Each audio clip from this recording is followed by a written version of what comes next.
Okay. I got somebody in here. Hey there, Owen. Hey there, Ernest.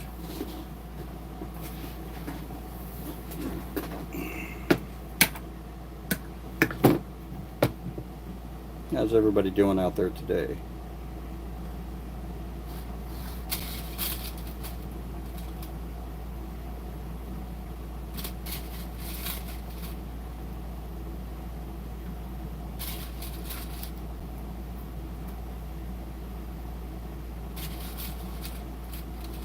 Good morning.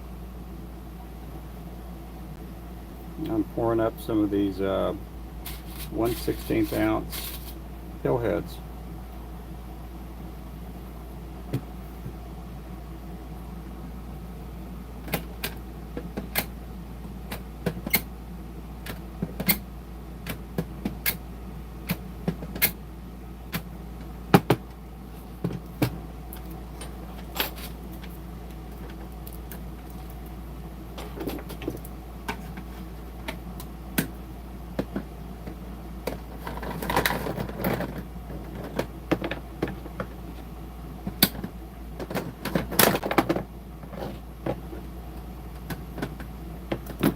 How are you guys doing today? No, don't worry about that.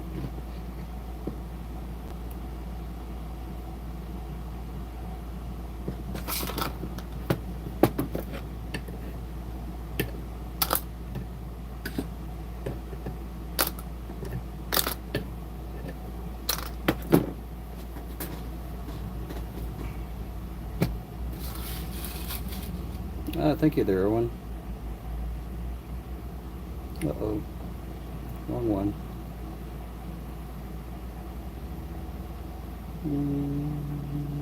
There we go. Yeah, it's hard for me to do it with my right hand. I am left-handed. Hey, good morning, everybody. I am just pouring up some heads this morning. It's kind of cool outside. Not too much of a breeze. I think we're going to be in the 90s again.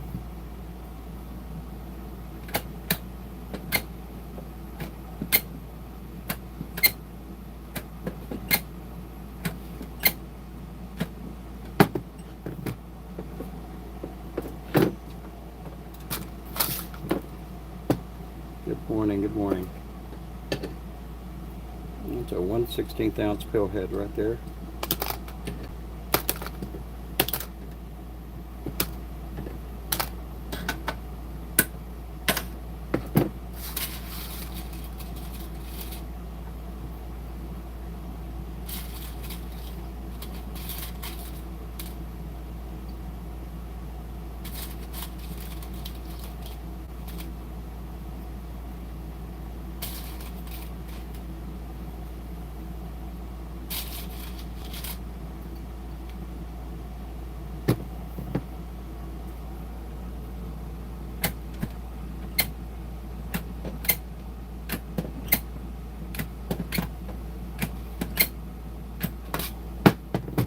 Yeah, this isn't the most glamorous part of the job, but you got to do it.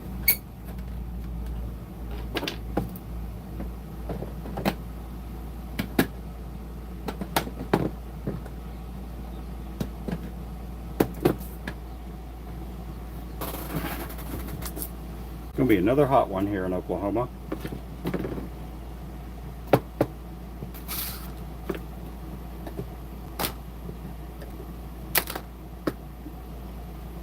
No, I didn't get you at it.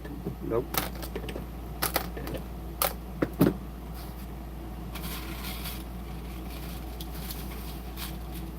No, I need to look. Do you send it to me in the form of an email or something, or what?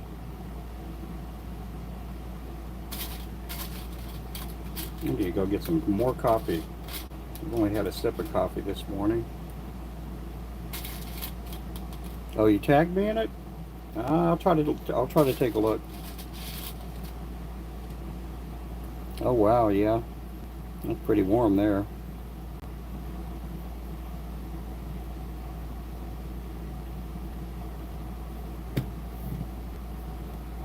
Guys, again, thanks for coming in.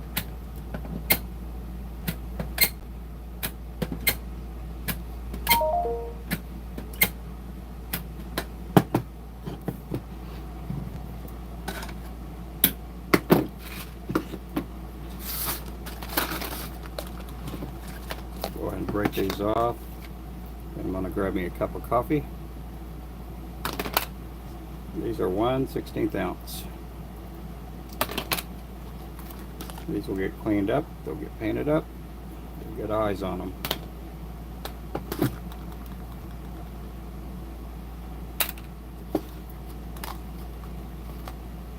Hey there, Colby. Ruben, it's easier, I can send it email to. Okay, yeah, that may work too. That would be awesome.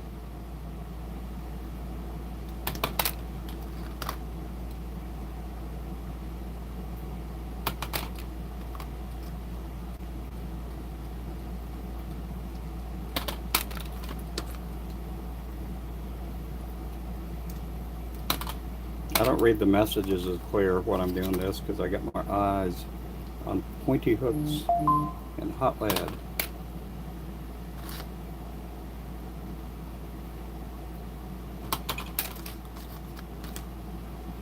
$60, man, that sounds good. We're like 78. Kind of warm.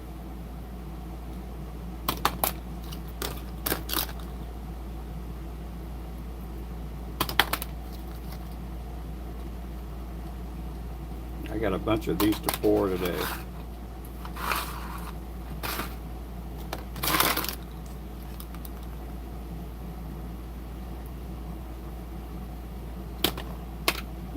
Ruben, it's just like my profile, just at gmail.com. At gmail.com.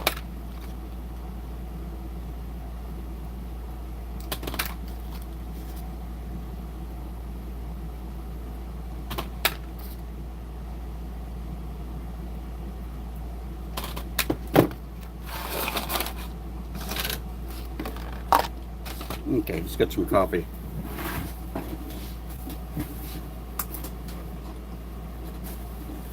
Where did I put the coffee at? I moved everything around.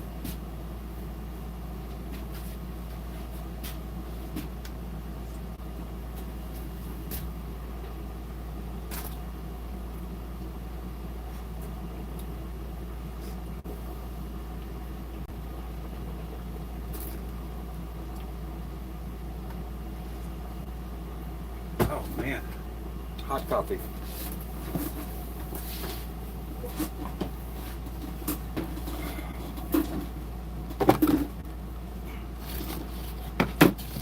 Hot coffee. Okay, these are 1/16 ounce. Number 4 hook. Good morning, good morning. Hey there, Remington. Yeah, there you go. Thank you there, Remington. Yeah, that is our email.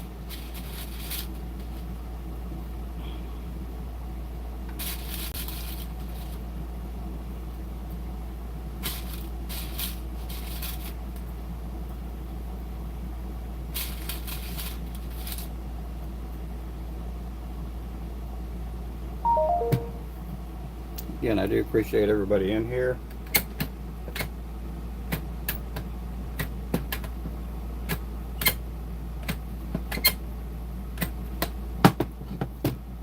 We got our camera working on the shop again. Oh man, we switched Wi-Fi. We switched satellites. I mean, we've had a Starlink for a couple years, and it was out of what do you call it? We were having issues with our Starlink. Let me do this real fast. That way I'm not getting the beeps and all that stuff. And so it was unupgradable, and they sent us a new one. It was really good. They sent us a new dish. It works great, but our camera for the shop we got some video cameras here, and we have a video camera in the shop, and we got one outside too, and the one outside wasn't hooked up. We had to reconnect it.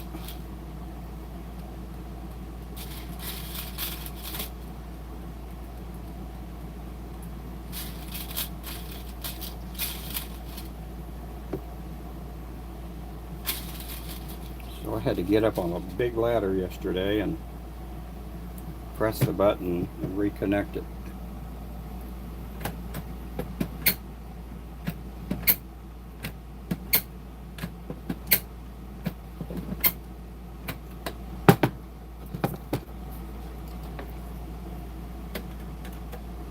So the majority of the morning I'm going to be pouring lead.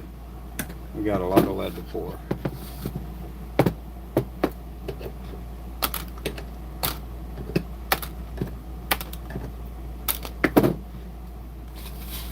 Let's see, I'm excited. Let me do this here. Ooh, wow, it's darker now, isn't it? I'm excited to go to my grandma's cabin in about 2 weeks. There's a chance to catch brown trout up to 5 pounds.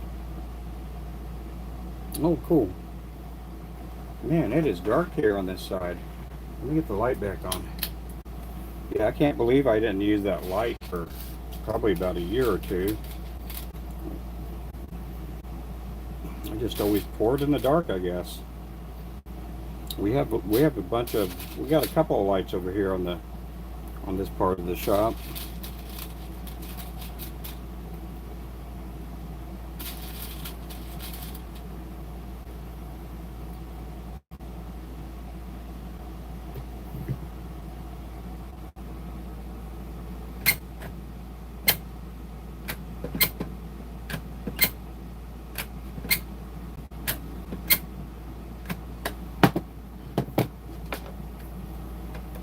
Eventually switch to the newer pot here pretty soon.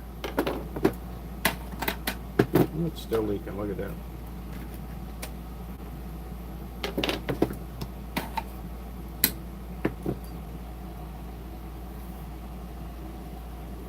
I'm just going to into the mountains and start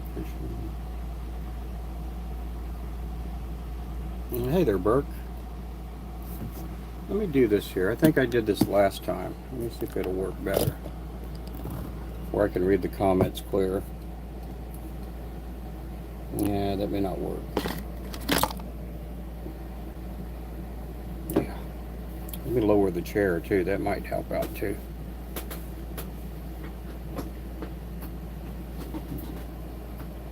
Huh? Oh, wow. Is already at the lowest.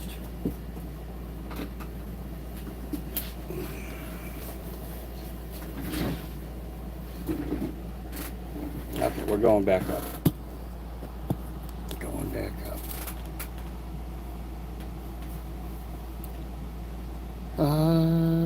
Let's see. Okay. So, anyway. Let's get to work. I got a lot of stuff to do here. If I don't answer messages on the chat, forgive me.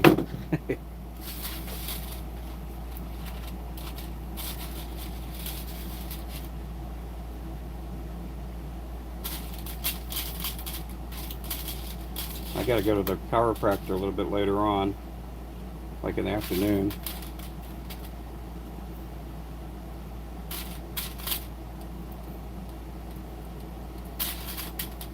I think my wife and I were going to go out for an early dinner. We may just go out to Owasso. Go grab something to eat. I'm planning on working late tonight, so I'm going to kind of, how do I say, well, I'm going to kind of gauge myself. I'm going to take some breaks. One of the breaks is going to be going to the chiropractor. We'll be off for a couple hours.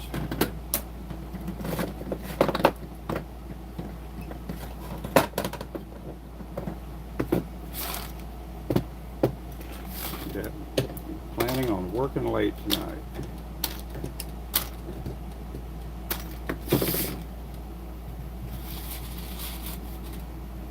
Well, thank you there.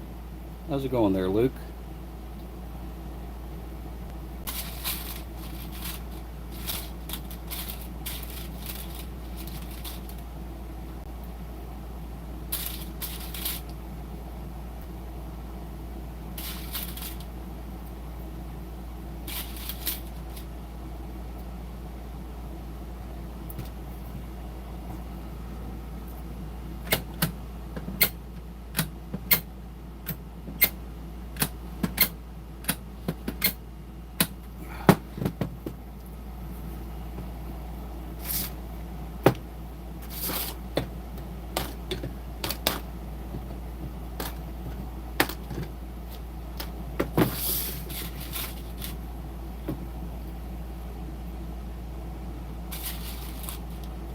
Hey there, David.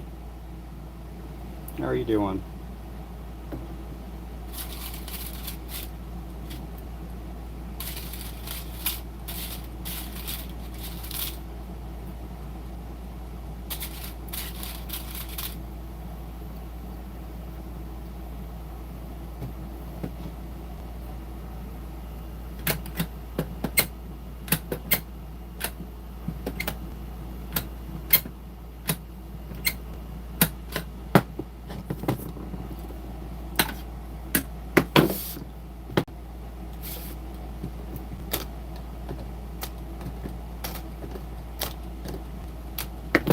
Okay, I think I got some little crud in here.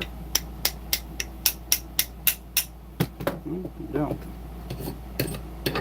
Yeah, I do have that. I got little crud in there. Yep. Sometimes some of those little lead bits get caught in there, and you feel a little bit of tension when you're closing up the mold. Yeah, we do everything here. We pour our own heads, paint them, put eyes on them.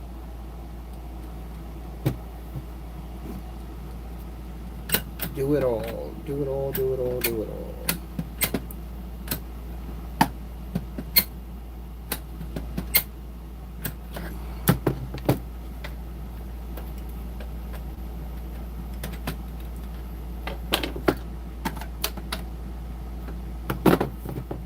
Okay, let's go ahead and break this one down.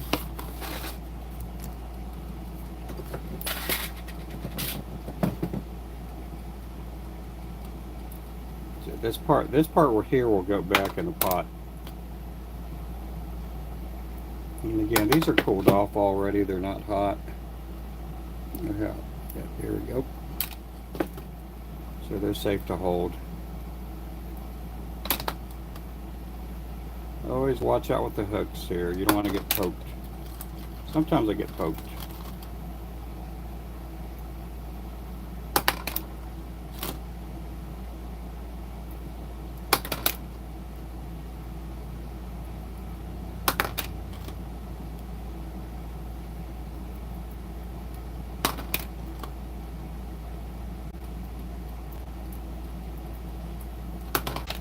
Again, I can't see the messages that well, so I am going to be needing new glasses here too, so hopefully we can get some glasses this summer, some new glasses.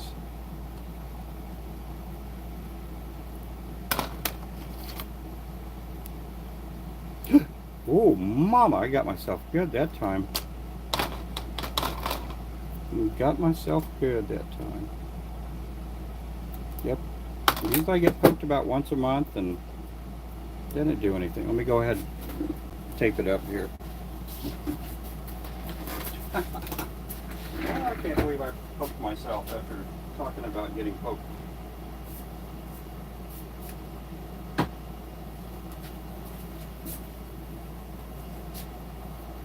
I've never had a barb stuck in me. Never had a barb stuck in me. Don't want to ever get a barb stick in me.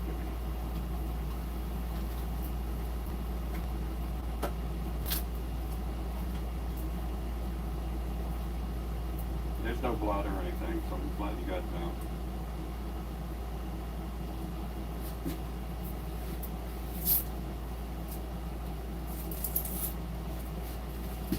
I've never had a gusher. Put it that way.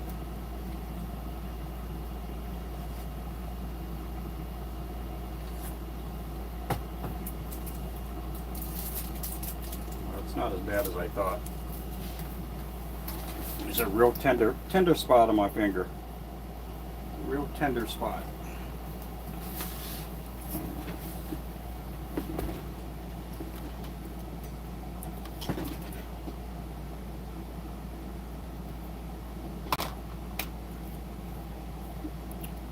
Good morning, everybody. Hey there, Jennifer.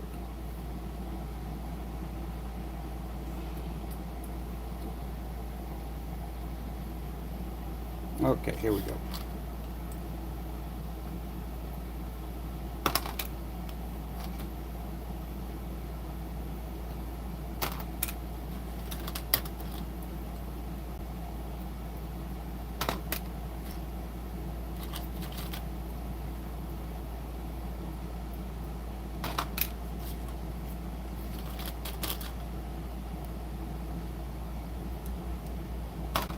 Yeah, I was saying I usually just get poked maybe once a month at that.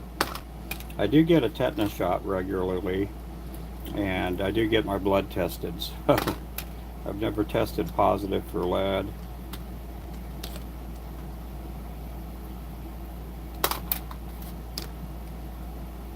I went ahead and went without a band-aid because there's no blood or anything there. It just kind of woke me up a little bit.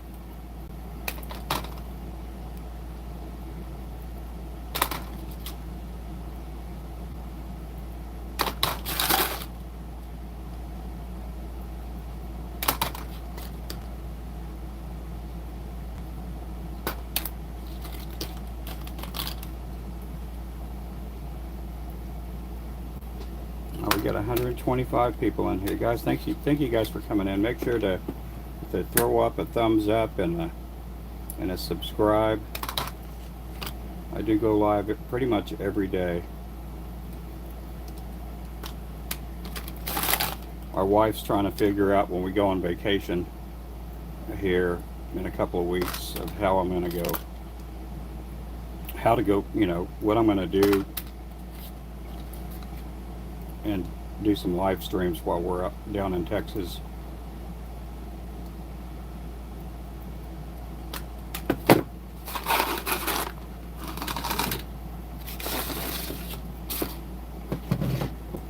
And for some reason, I'm just not sitting right in this chair today.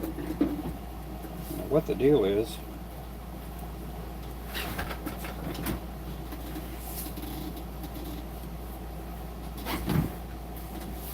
scoot over just a little bit more. Give me a little bit more room to work over here. I am sitting in the comfy chair today. It's a lot bigger than the other chair. Has a lot more back support.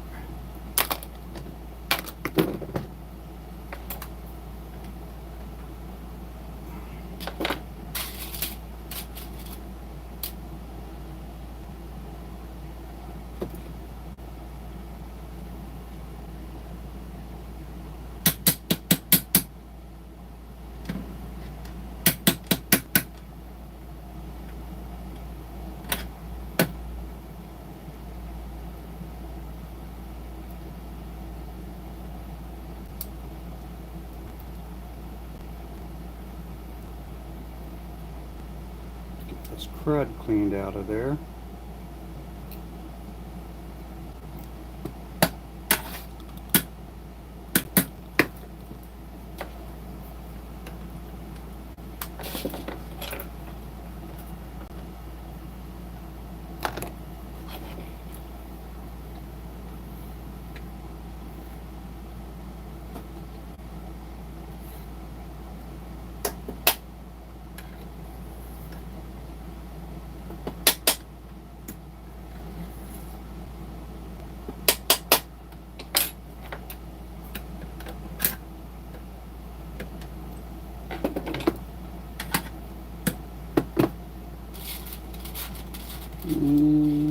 Double tap, double tap. Thank you guys. Appreciate the help. Appreciate the company.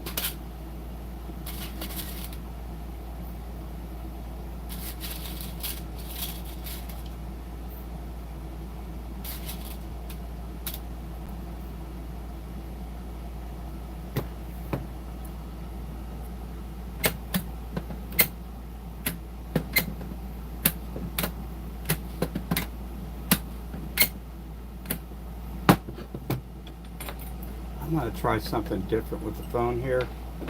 So give me a minute here. Let me see if I could change something here.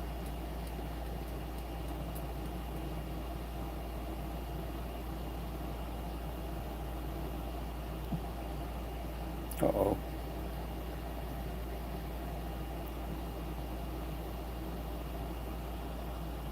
Let's see, does that, nope, nope.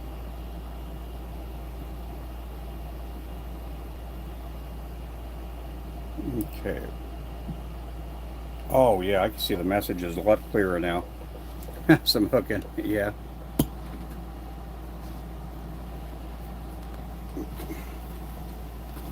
Oh yeah, there we go. I see a lot clearer now. I'm pouring lad. Hey there, Waylon.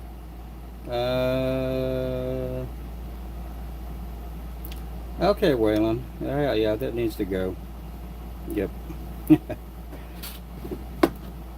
we don't need any of that perverted sexual activity in this channel.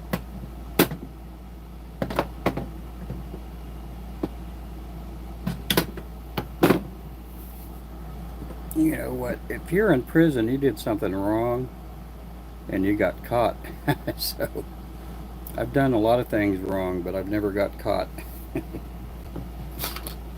I've never been that stupid to get caught.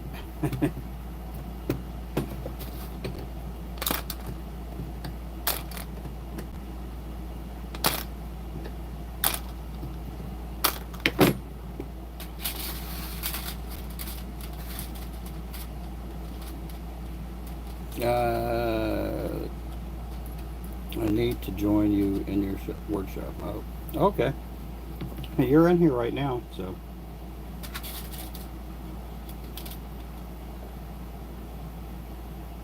Oh man, we got all the different kinds of people in here today. That's okay.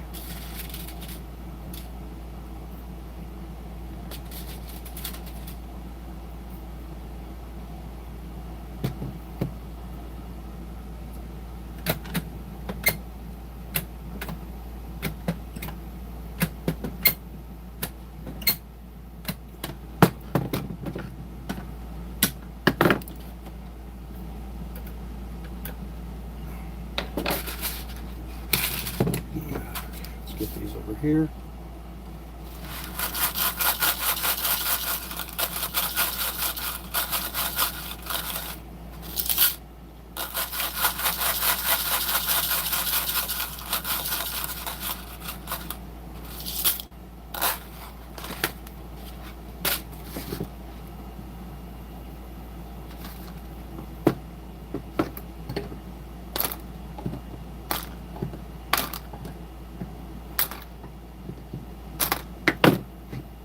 The Ernest, the King of Kings.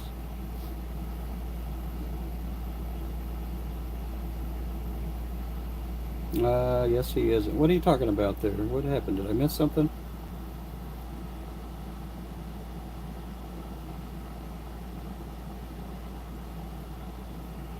Let's see. Okay.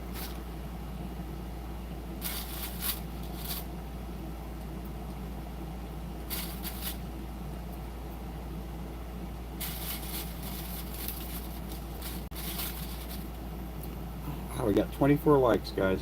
We had 200 people in the channel. We should have at very least had 100 likes.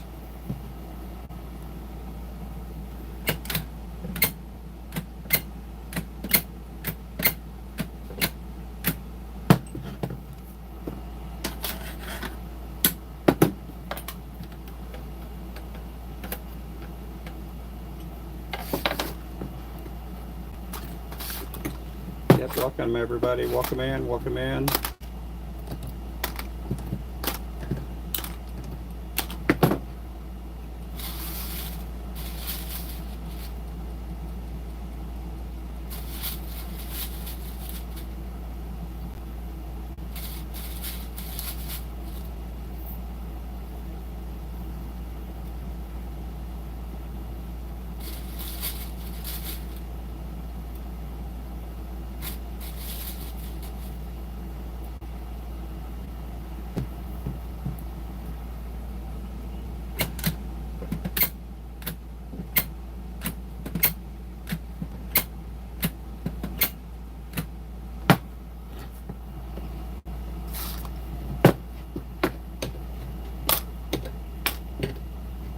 Again, these are 1/16 ounce and a number 4 hook. If you're just joining for the first time, I make fishing lures. Make a lot of different kinds of fishing lures. That's an underspin. That's our Bayou Bug. That's our Funky Monkey.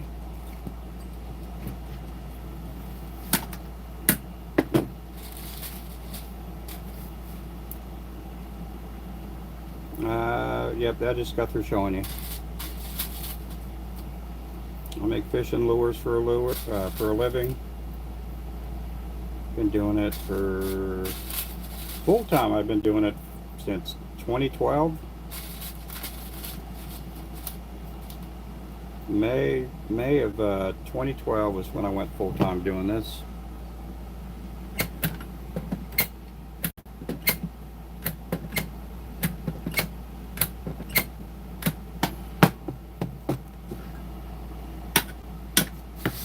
Started making lures at the tail end of 2010. Almost right off the bat, a lot of the people at the local fishing dock started buying our lures. I started catching some really, a lot of crappie. Caught a lot of crappie. And a couple of years later, ended up having a different business. I was in the barbecue business, and it was super hot that summer. It was like a record-breaking summer. We broke a lot of records, disco records, rock and roll records, country records. We just broke them. No, but anyway, it was so hot that summer, and at that time I'm still recuperating from surgeries, and I was like, I think I could do this full time. We'll see. And because at that time I was making about as much money as I was barbecue. At that time I'm like, it's like, I think if I spent more time pushing the lures, I could be more successful doing that. And then with barbecue. And we did good barbecue. We had people from all over the state that would come over. Let's see, do I have a vent? I do have a vent, but you don't really need one in a room this size and at the temperature that I'm melting the lead. I'm doing good. Supposed to get the Wapsie thing. Yeah, you got to fill out a form and apply for an account there. I don't know if they'll give you one or not, but usually you got to have all your tax work and all that stuff. Your federal tax number, your state tax, sales tax number, and you got to have a building too.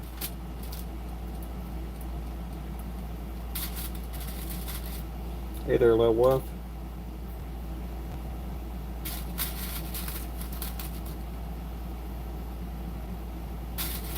But at the time, locally, a lot of the guys that made lures were all in their 70s.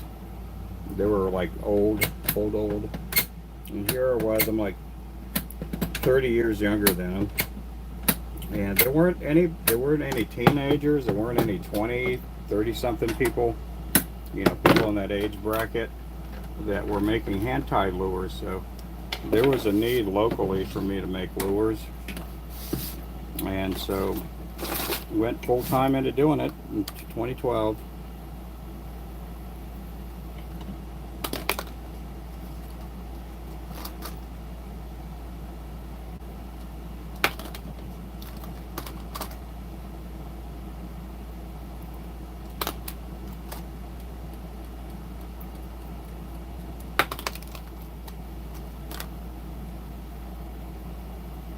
Good morning, good morning. We should be getting some of our skeins of chenille here pretty soon. And there's a couple of colors that Richard Danford wanted. So he's going to get priority before I put them on the website.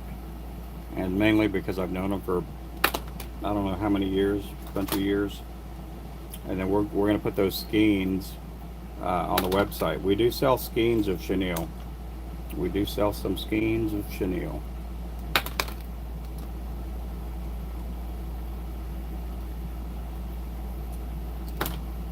I go to salvage yards, recycle centers, places like that. Usually if I'm just doing jigs, usually I could, 500 pounds, 600 pounds will last me a whole year. A lot of these lures are small, so I don't burn through a whole lot of lead. Now, if I was doing a lot of 1 ounce and 2 ounce lures, I'd be going through it quite a bit.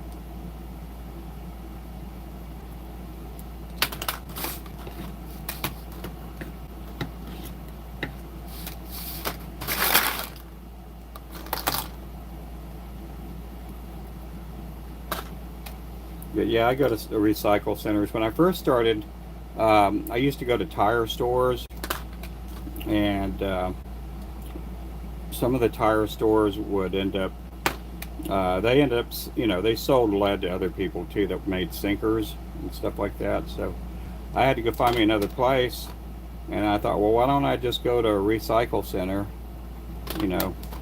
salvage yard, and went there, and it was like lead heaven.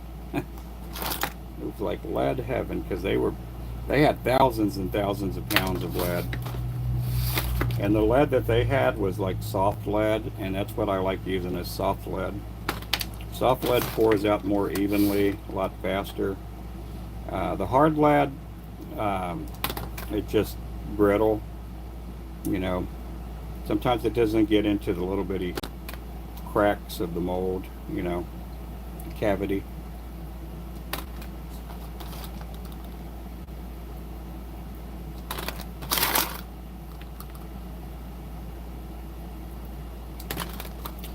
Again, I appreciate everybody. Make sure to throw out a thumbs up and the like. I'm pouring up a bunch of lead heads.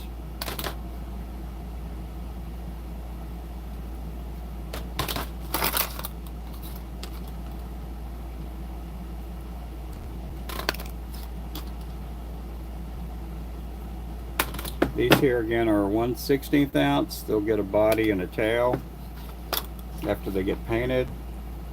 These will also get eyes on them too. Uh-oh. That will go back in the pot. But yeah, if you're working in a room this size, you don't really need ventilation, but I do have ventilation. I got a ventilation system. And, but, it's hard to get lead poisoning if you don't have the temperatures like at 1,000 or whatever. I keep my temperature about 650, and again, it's not boiling or anything. And on top of that, I at times when I'm cleaning lead and I have just raw lead that I get from the salvage yard, sometimes it'll emit an odor, which is not lead. It's whatever substances that are in the lead. So a lot of times when I do that, I'll do that early in the morning. I'll have the fans blowing out the window, because I got a window not too far from here. But that smell, that's what gets you more when you're burning dirty lead. And the lead that I get is not really dirty. It may have dirt on it, but it doesn't have a lot of, how would I say? It doesn't have a lot of glues and resins and stuff. And so anyway, there's no harm.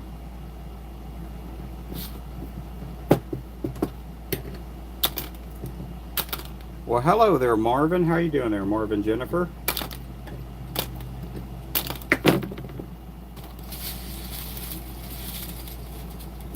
Do I have Discord? Yes, I do. I have a link in my bio to our Discord. This morning I did not share out the live to the Discord people, but I do have Discord. Yesterday I accidentally, when I shared on Discord, I accidentally shared it to Brian's group on there by accident. I pressed the wrong button. So I don't want to do that to anybody's channel or Discord, and I did it to the wrong group of people. So we probably had some of Brian's people pop in here.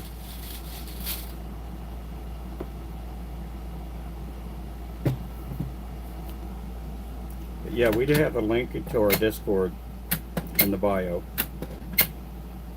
If somebody can share it in here, we may post that up here and see if people can join our Discord. When you do the Discord, you can share messages, videos, pictures, all kinds of cool stuff on there. Kind of builds its own little community there. I was thinking of buying lead from Tackle Minute. Yep. Let's see.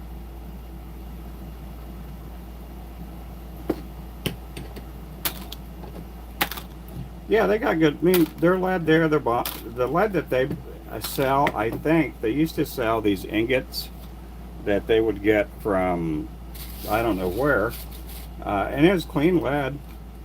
It's like 3 something a pound, I think, but it's going to be clean lead. It's going to be soft lead, but that's a good place. I mean, in some states, you really don't have anywhere to buy lead locally. So I kind of understand buying lead. Now there are some places on Facebook that sell lead, and some of the places are pretty good, I guess. Some of the places that a long time ago when I did buy lead from some of these groups, they would tell you you're getting a 1 pound ingot, and you put that pound on a scale, or that little block they give you on a scale, and it was never a pound. It was always like, 14 ounces, 15 ounces, but it was never a pound. So I quit doing that, and I did that. That was kind of in between me going from the tire stores to the recycle center.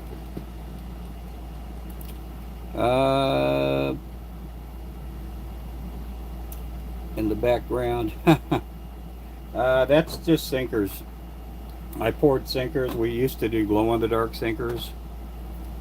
We don't sell them anymore. We just they took up so much space, and wasn't the easiest thing in the world to paint sinkers.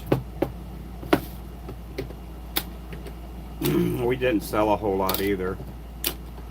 We sold some, but not a whole lot. Hey, there's Silly Salmon.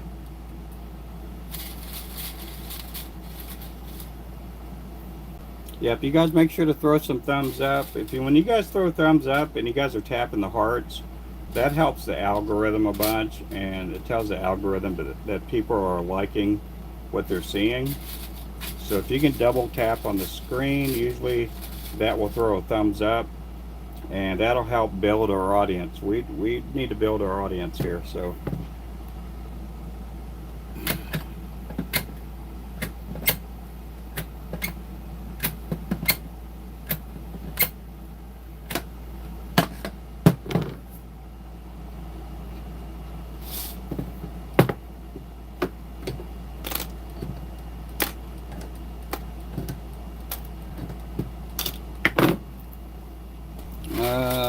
Can we see all your lead? No, not really. I mean, I got lead everywhere, so I got all kinds of lead. Maybe one day I'll show it. I got about 300 pounds, 300 pounds of lead. I got to go get some more lead sometime. Yeah, I'm trying to pour lead, and trying to stay on the topic of pouring lead.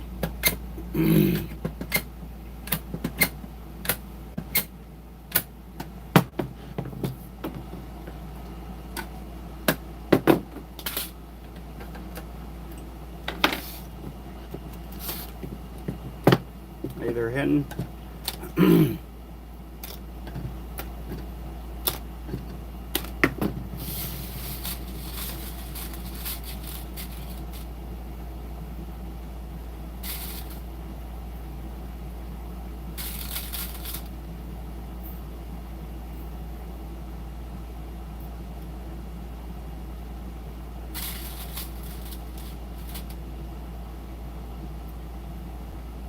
Guys, again, thanks for coming in. We got 38 likes up there on the board.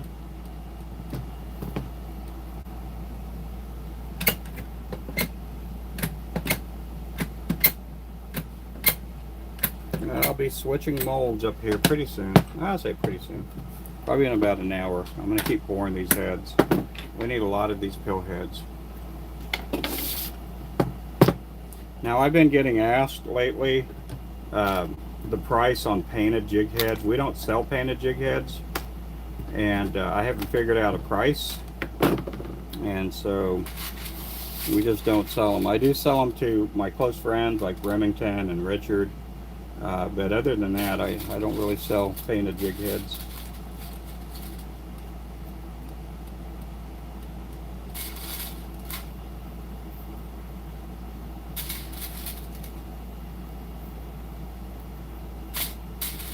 We had somebody call last week, like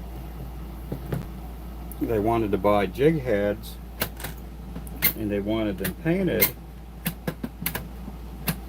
and he wanted to know if he bought 50 of the unpainted jig heads, if I could paint them, and if I could paint them, if I could do like 3 of each color. And so I'm like, no, I'm not going to do that.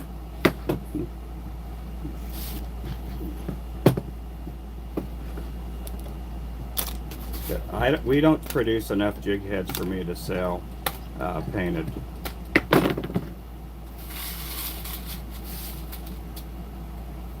Yeah, the person wanted three red ones, 3 blue ones, 3 white ones, just 3 jigs painted of each color. So I'm like, ah.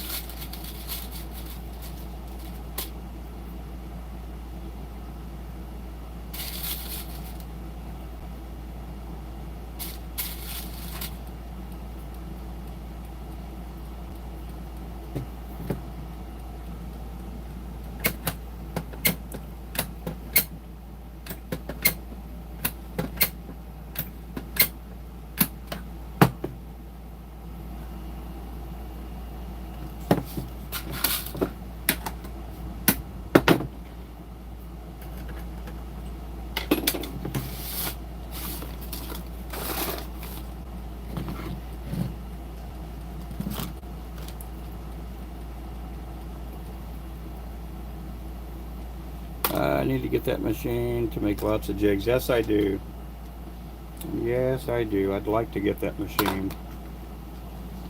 I would have already had this thing filled up, probably. So.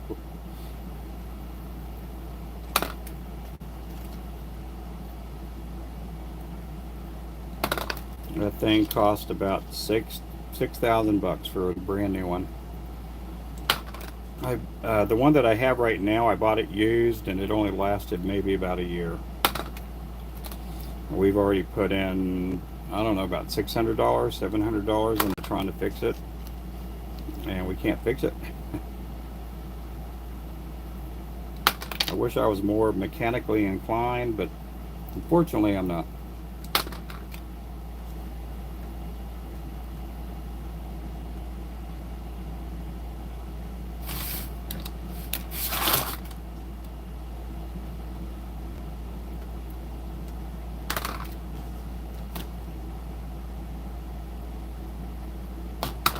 How you doing there, Anti?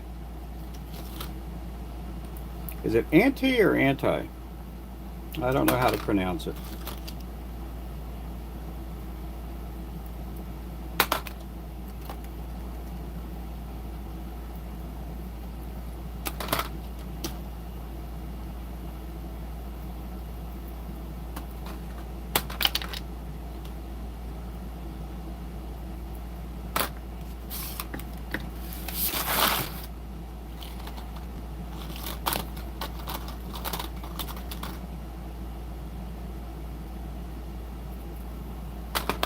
Man, we're losing people. Now we're down to 49. We had 200 at one point.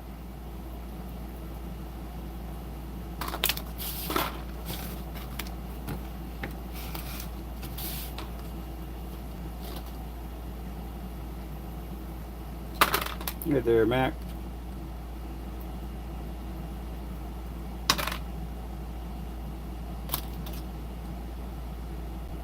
Just pouring jig heads. Pouring jig heads.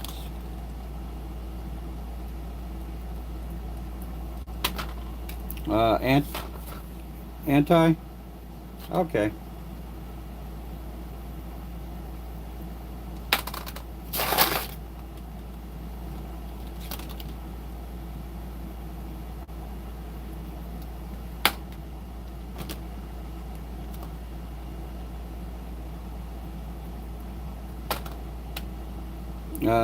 That the other anti.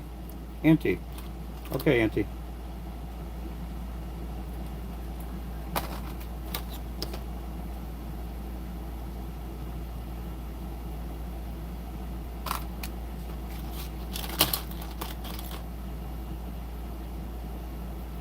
Okay, anti. I'll try to remember that.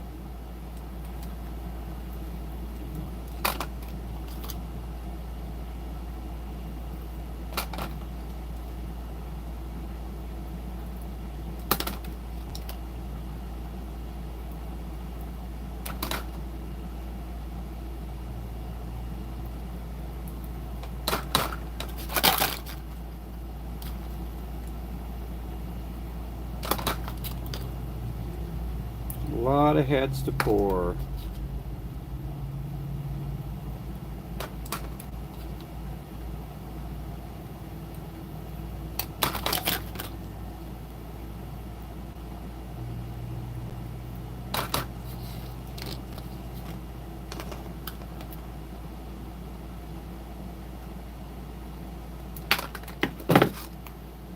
That's what's in there.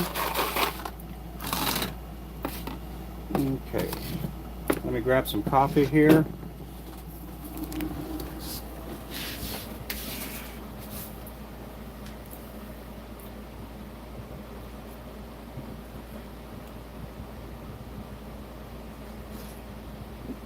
Yeah, I do have a spin caster, it's just not working.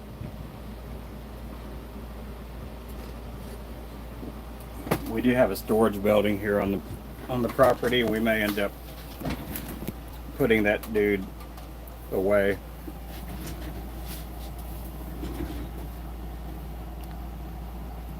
Okay. Oh golly, let me go grab something.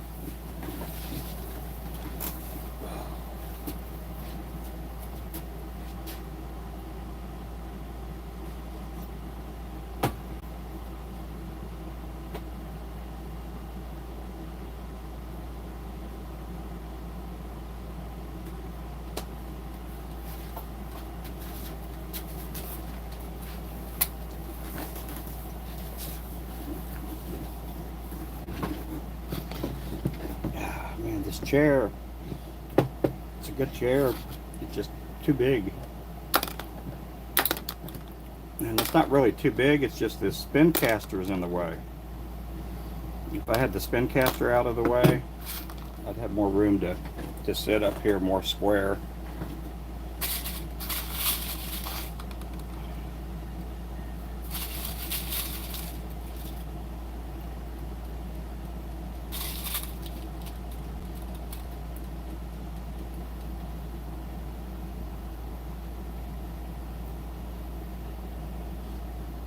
Yeah, somebody go ahead and block Jennifer. That's Marvin there.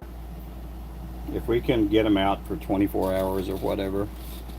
And Remington, can you screenshot that?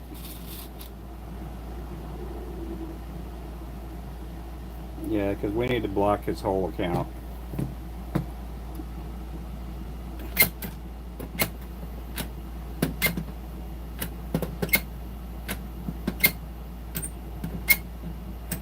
Yeah, he didn't need to be typing that kind of language in here.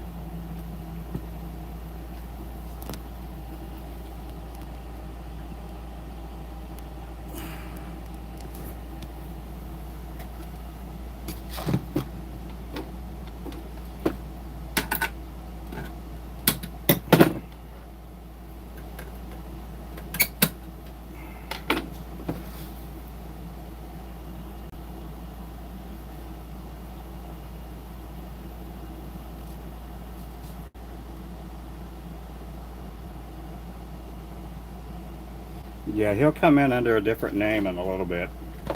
That's that kid that's been calling me. Or, I don't know if it's a kid. It sounds weird. I don't know if it's a dude trying to pretend to be a kid.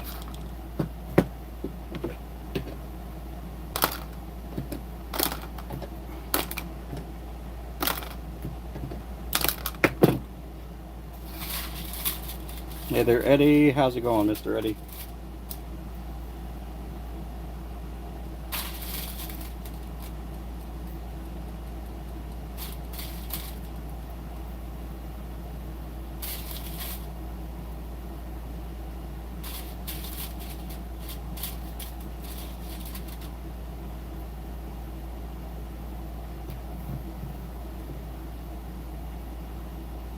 So I tell people, if you don't like what you're watching,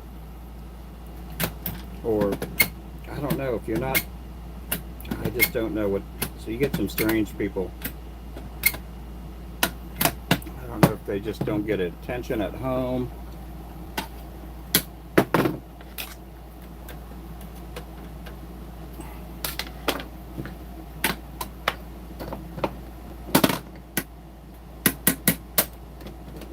Don't know the kids today.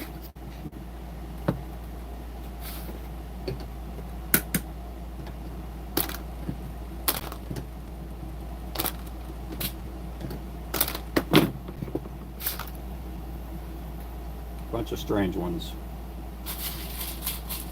But thank you there, Remington. I appreciate that. You know, we talked yesterday, Remington, um, about the bird feeder. My wife thinks that the wind knocked it loose. And it's funny because we have 3 bird feeders outside. They're hanging out underneath our porch on our shop. And one of the bird feeders yesterday was on the ground and the hook was gone. I couldn't find the hook that screwed up into the ceiling. And anyway, yesterday while I was setting up the ladder and my wife was with me, I ended up finding that screw, and I was still kind of puzzled how could the screw come out. It didn't look like it was loose, but she kind of thinks it was just the wind. Hey there, Richard.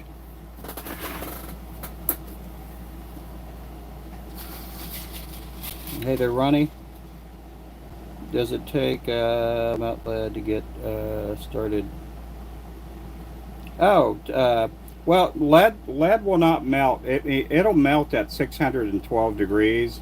I keep it around 700 or so, just enough to where it's fluid. And I use a Lee's pot. I use the professional one there.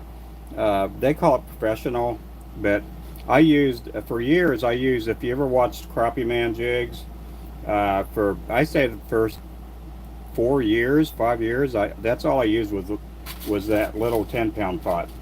And it's a good pot. And when I came into the shop here, we got this building. You know, I used the 10-pound pot for probably about a year, maybe. And then I switched over to the 20-pound pot because we were pouring sinkers and then. But anyway, it takes about 15 minutes for it to melt down. Now, at the end of every pour, I will on the 20-pound pot, I'll get it to about that level. You know, about 1.5 inches, 2 inches from the bottom. You're not supposed to bleed out all the lead. You're supposed to leave some in there. But I'll turn it on in the morning, and it takes about 15 minutes, 20 minutes for it to get to where you can start pouring lead. When you fill it up all the way and you turn it off, it takes a lot longer for your lead to heat up. But typically lead melts at about 612. Do I fish a lot? I normally do. This year I'm not, because my back has just been really messed up. And not only that, during the spring, We had months where we had a lot of rain almost every day. It seemed like around February till just about a week ago, we were pretty much getting rain every week, and it just made it, you know, I'm not young anymore, so I can't go. I'm not going to go out there and brave the rain and all that like I used to when I was in my 30s and 40s. But typically I do. Uh, but right now, all of our boat ramps uh, are closed off on our lake, the big lake here, Ulaga Lake. So even if I were to try to go bank fish, our lake is so covered up that it's just probably not a good idea to go try to fish. But Claremore Lake is doing good. It bleeds out really good, so no matter how much rain we get, the lake level is not super high. But I may try to go do that next week or something. Oh, you're welcome there, Ronnie. And hey there, Brady. I'm doing good. I'm doing good today. My back is sore, but I'm doing okay. And that's kind of an everyday thing there. We're trying to work on getting me a different knee brace. I kind of figured between me and my chiropractor, part of the issue is my right knee that I had replaced. It wants to hyperextend. And so every time I'm walking on my right knee, it wants to bend out and go that way. And that's given me some hip issues and some back issues there. Part of it is that accident I had a few years back on a boat. Yeah, I'd be fishing in a mud pit, yeah. I appreciate you guys, man. We're back up to 117 people in here. I know this is a slow process, but it's just work I got to do here. I'm probably going to tie in the afternoon sometime. I do have to go back to the doctor later on.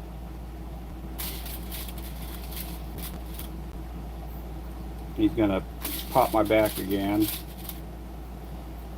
But we got in that, what you call KT tape. It's the Kina, I don't know how to pronounce it. But it's a KT tape that you wrap around your knees and shoulders. I have one on my shoulder right now, and I got my shoulder wrapped. It's doing really good. I slept really good last night. But on my knee, we put it on my knee this morning, and it didn't seem like it was going to do that good. So we're back to trying to look for a knee brace that won't let me hyperextend. Yeah, but I'm doing better than I was 3 weeks ago, which is pretty good. I mean, it even just hurt to stay still and sit. And again, it's a part of getting old, I guess. Getting old, getting grumpy. Yeah, kinesiology tape. Yep, that's what it is.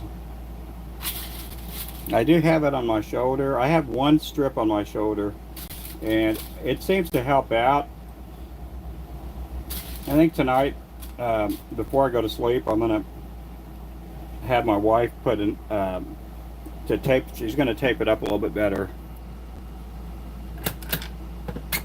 But I still have a bad shoulder and a bad knee, so we're just trying to make things a little bit better, That's all we can do.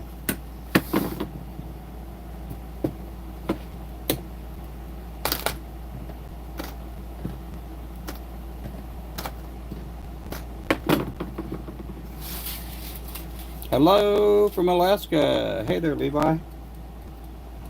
And hey there, B.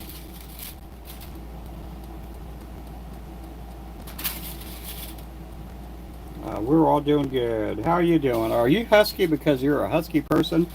Or are you husky because you own huskies in Alaska?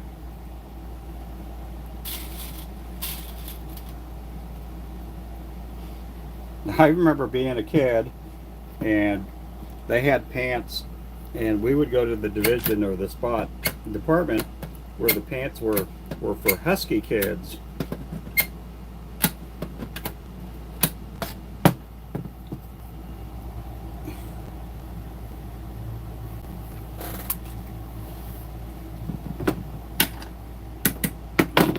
Now, when I got into sports, I lost a little bit of weight. I had a thin waist, actually. I had like a 28-inch waist, but I had these thighs because I ran a lot and lifted weights. My thighs were humongous, so I always had to wear these pants that were just a little bit bigger, too big for me. My mom would sew them up, but I always had really big muscular thighs. Always had broad shoulders too. That was another thing.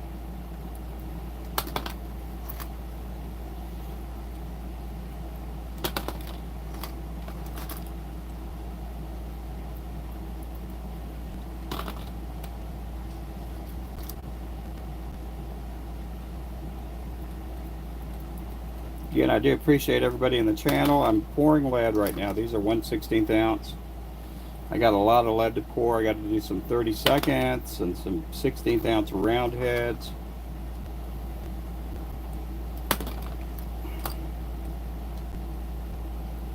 Bunch of heads. I got to do some 1/8 ounce round heads too. I don't know if I'm going to get it all poured today.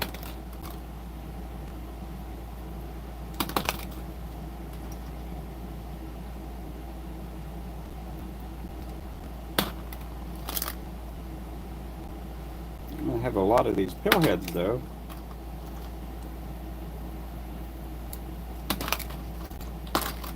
Guys, we do have a website. It's rubenfloresjigs.com. You can always get a 10% discount with FLO10, FLO10, saves you 10%. Thank you for the hearts too. I see the hearts going up. Thank you a bunch for those hearts.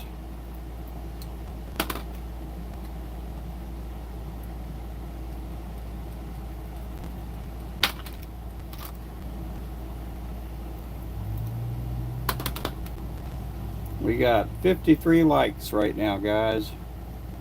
53 likes. We do have our 40 and 50-pound mono on sale for $9.99 a spool. You know, we've had that on sale all month, and I think we've only sold maybe 1 or 2 rolls of it. It is some extremely good fishing line.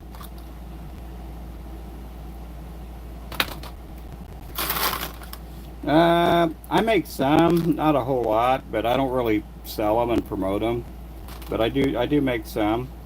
We do have a couple of fly fishermen that will drop by the shop, and they'll ask what I have tied up, and usually they'll buy almost everything that I have tied up. But other than that, I don't really promote them a whole lot. There's a lot of guys out there that are a whole lot better than me at making fly fishing flies. My main thing are just jigs, you know. Some people do fly fish with the 1/80th, 1/64th ounce, but for the most part, I don't do any fly fishing flies. I mean, I do some, but I don't do a lot. I do all the simple stuff.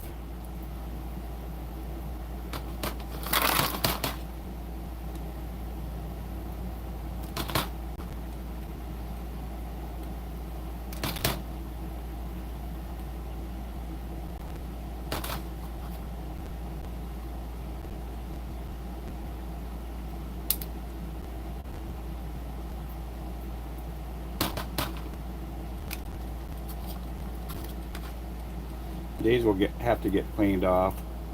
They'll get powder coated. We got that much now.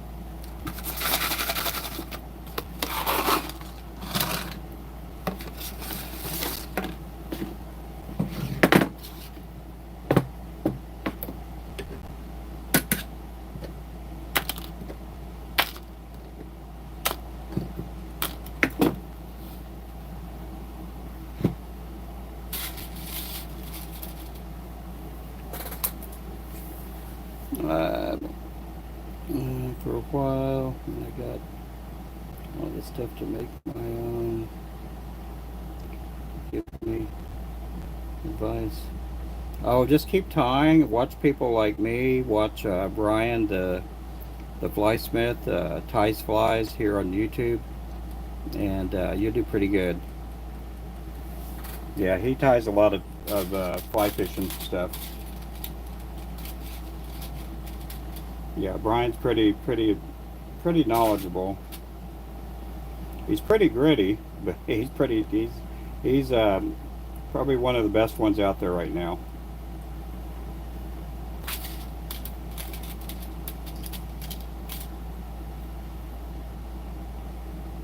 Yeah, he's a friend of mine. He's a good guy.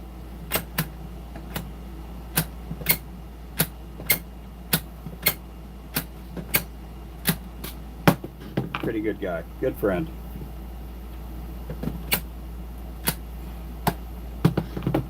He's probably watching or listening right now. A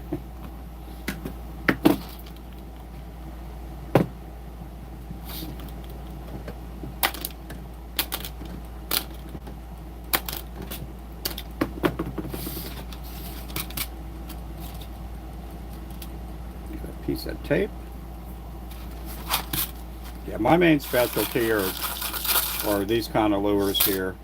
People use them for crappie. They use them for white bass, perch, things of that nature.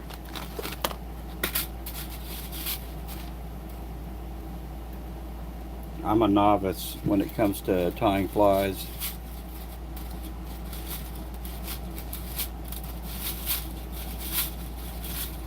And then for people like plastics and stuff like that, Crappie Man Jigs makes plastics. I've never had any of his plastics in my hand, but you know he sells a bunch. You know, he stays busy doing what he does.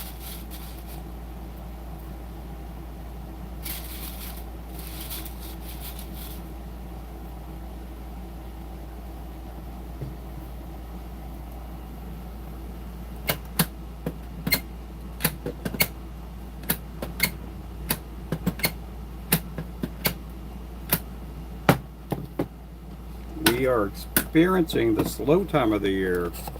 This is the slowest time of the year when it gets hot.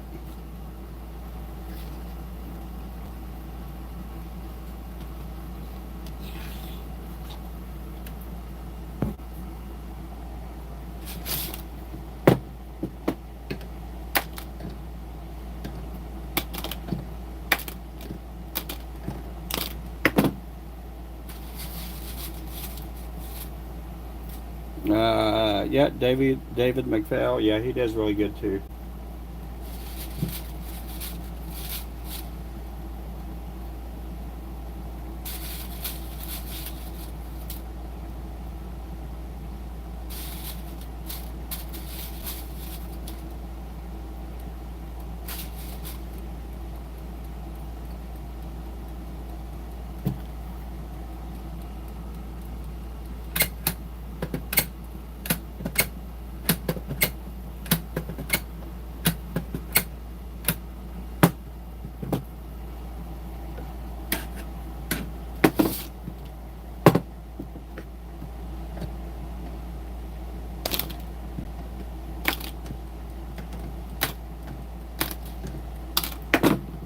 Okay, I think I got some crud in here. Yeah, I do. Why it's doing that?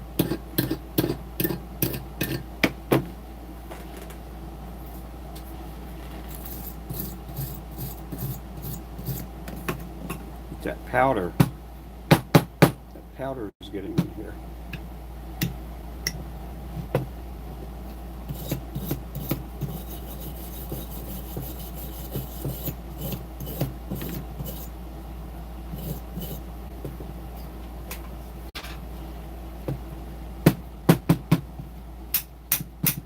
There we go. It sounds normal now.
Hey.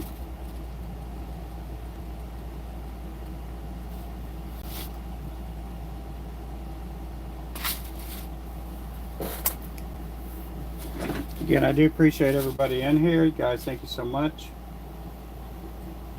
I'm going to be tying up a lot of 1/8 ounce next week and a lot of underspins too.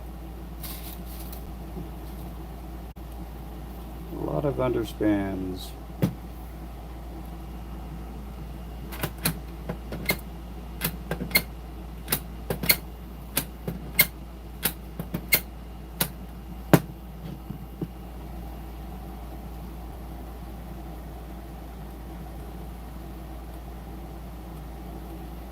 Oh, these are just sinkers. Yeah, I don't have the mold here in front of me. Do I? I think I do, maybe. Yeah, this is one. This is the mold that Remington sent me. The bank sinkers. I need to put this in the drawer.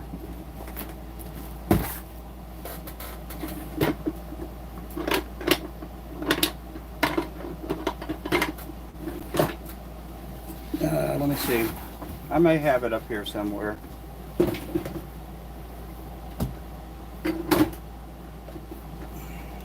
There you go. Just like that. That's the mold.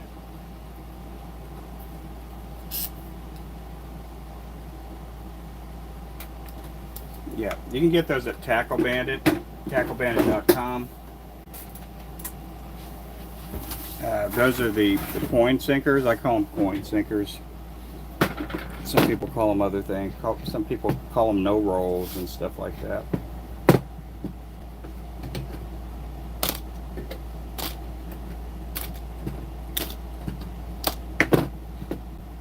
A lot of the terminology is sometimes based on territory too.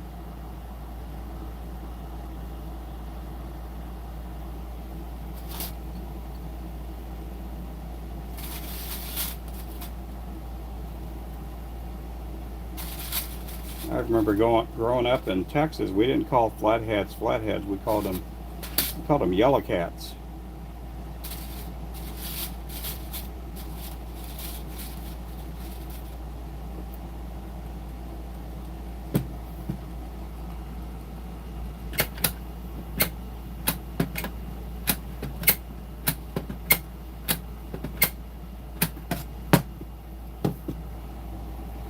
And then we didn't call bullheads. We called them mudcats.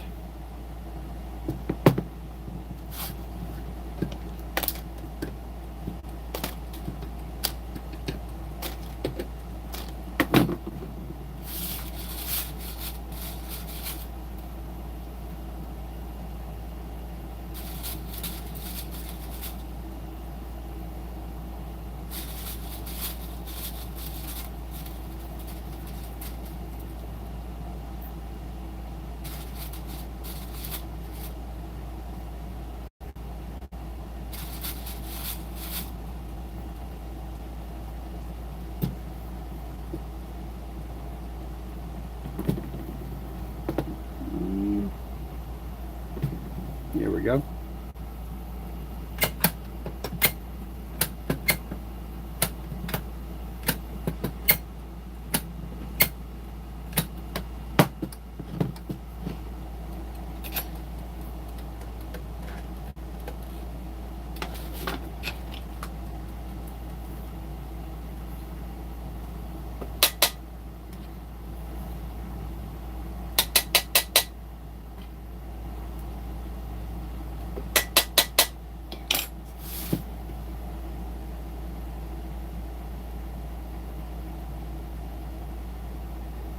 Here we. Oh yeah. Like to fly fish. I'd like to go fly fishing. Where's the best place to get molds? Tackle Bandit. You go to tacklebandit.com. Save 10% with Flow10 as a discount code. You can also go to Ziners, but Ziners, they don't do discounts. But they do have a lot more molds than Tackle Bandit. Tackle Bandit has a lot of molds. They do have a lot of molds. And you can also go to Do It Molds. Do It Molds.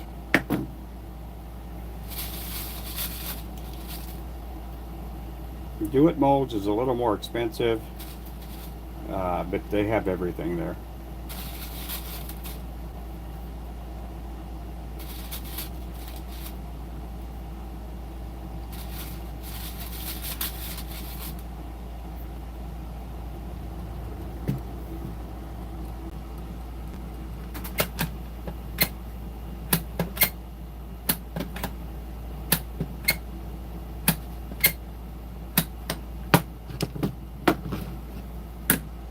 You guys make sure to pray for Randy's mom, Randy Guffey's mom. Imagine she's still in the hospital. She had surgery, I guess, a day or two ago. Make sure to keep her in your prayers.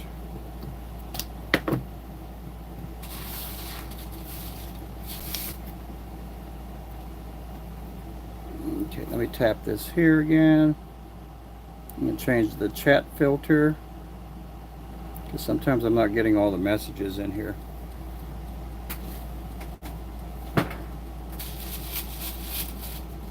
I'll change it back again in just a little bit. Make sure to subscribe to.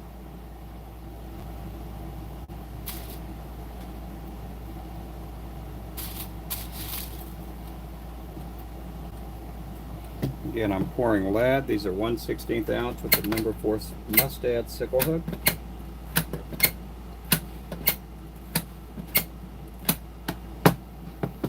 Mustad sickle hook. Mustad Sally. Isn't that a song? Mustad Sally?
Yeah, there's more people in here. Yeah, they're Laurent.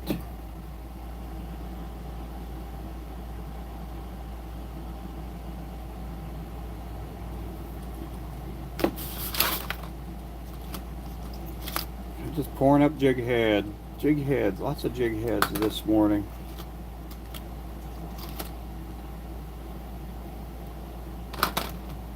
Welcome in, everybody. If you're brand new, make sure to subscribe.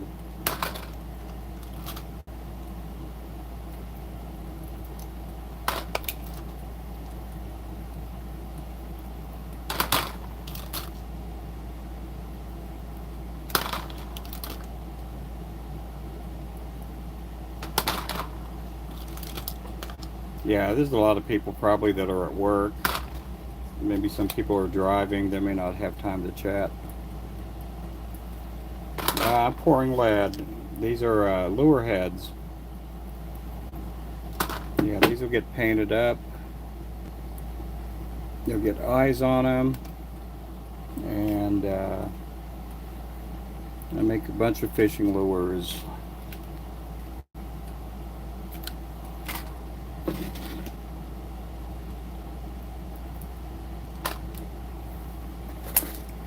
Make sure to visit our website, rubenfloresjigs.com. There is a link on the bottom.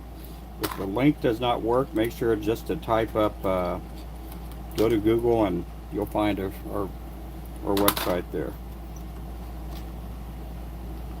Let's see.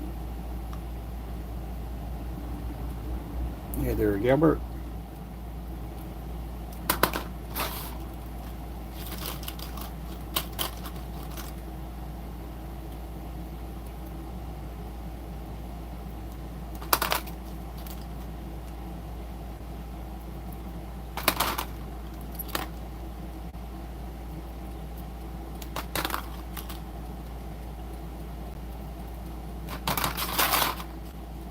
Again, thank you everybody for coming in.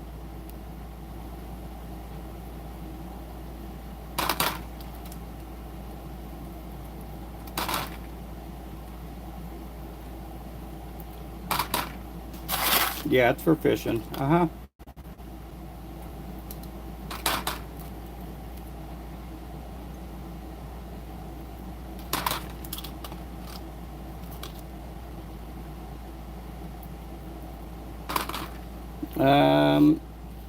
It'll be around 5:30 Central Time. I'll go live around 5 o'clock, but the giveaway will be about 5:30 Central Time. Yeah, it's already tomorrow, isn't it?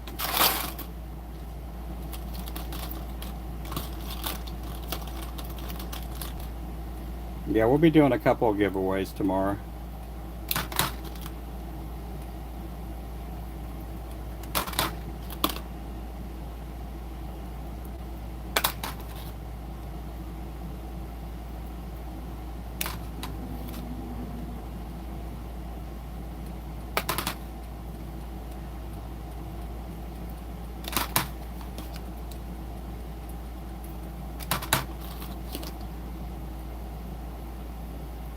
Appreciate you guys. Thanks for coming in. Do we have any new subscribers in the house? Any new subscribers?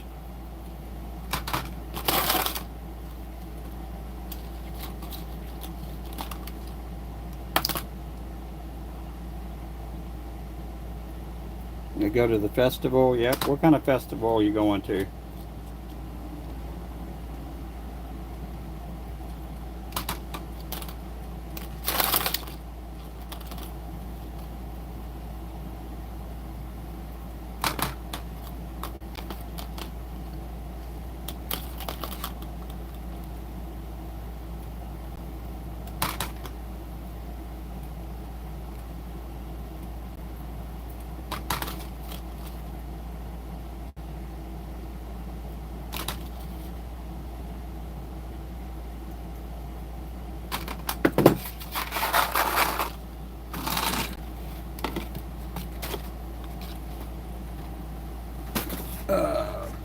Okay, let me get this one out.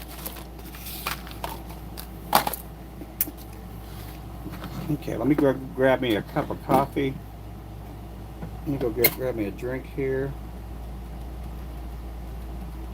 Get this in the mold, get it a little bit warmed up. We're going to be doing some 1/16 ounce round heads here. Heavy music, yep.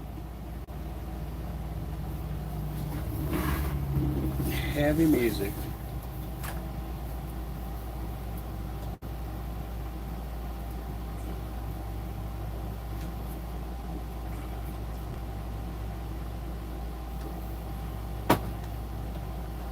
Some of that caffeine in me, man. Get some of that caffeine in me. Get me a little more wild and waking up.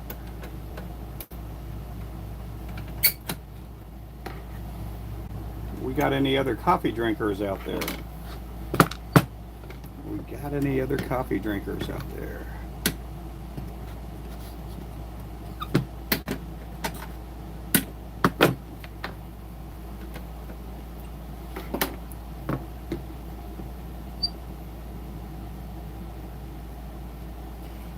Not really. I've never poured tungsten, so I don't even know, how that goes.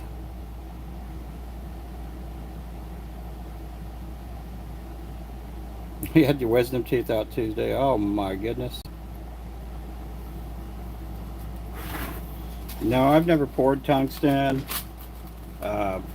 Maybe one day if we ever get a bigger shop.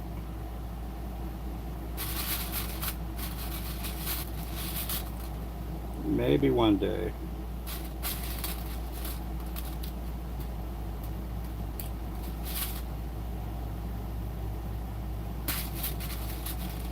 I mean, I like pouring with lead. I think lead's going to be around for a long time. Some people like trying the new stuff that's out there. There's only a few people that pour lead, well not lead, but tungsten. There's not a whole lot of people that pour tungsten, but it's super hot from what I hear. Uh-oh, uh-oh.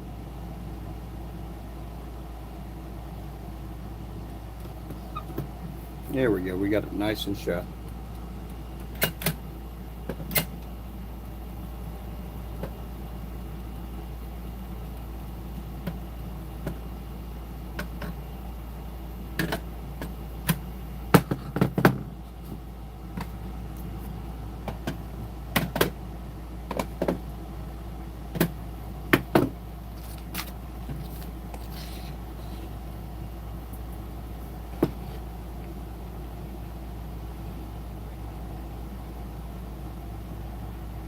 Yeah, it's really super hot. Yeah. I'd probably, if I ever poured tungsten, I wouldn't be wearing shorts. Yeah, yeah. I'd probably be wearing a lot more safety gear. Hey there, Tropicool. How you doing today? Yeah, you're not so tropical these days. You're pretty humid and hot today, I bet.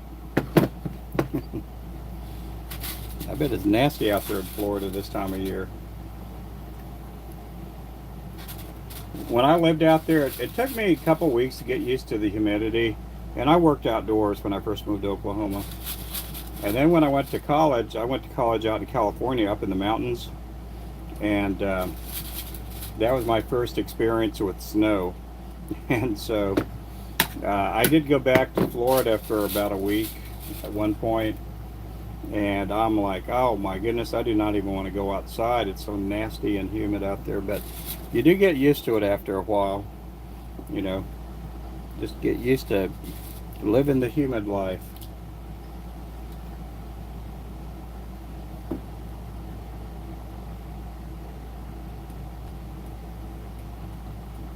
Okay, yeah. Yeah, I need to look at the prices because I can't remember what I charged Wayman uh, for a mystery jig box with the underspins. I know it wasn't cheap. I think it was pretty close to around 300 bucks. But it wasn't that cheap.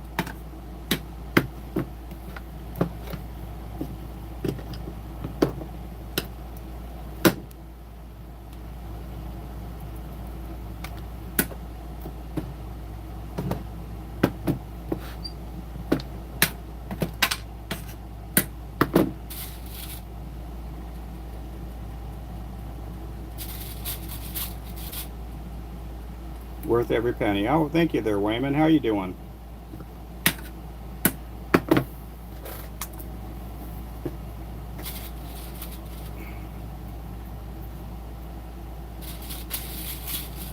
It did look pretty though. That underspin box, man, that thing was gorgeous looking.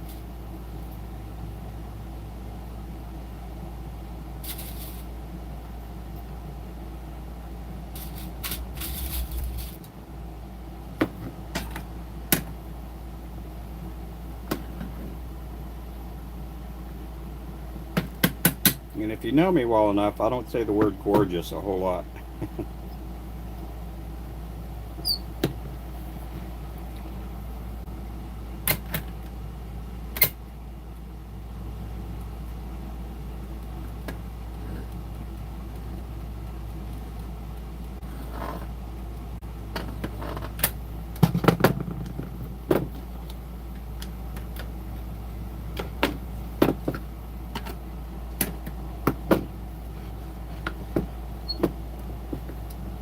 I'd like drinking a lot of my coffee.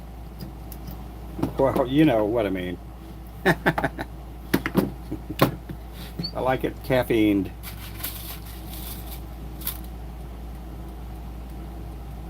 You get 6 dozen, and they're all underspins. I can't remember the price, so I could be off with that price. I could be, you know, I'm just throwing a number out there. I know it wasn't cheap.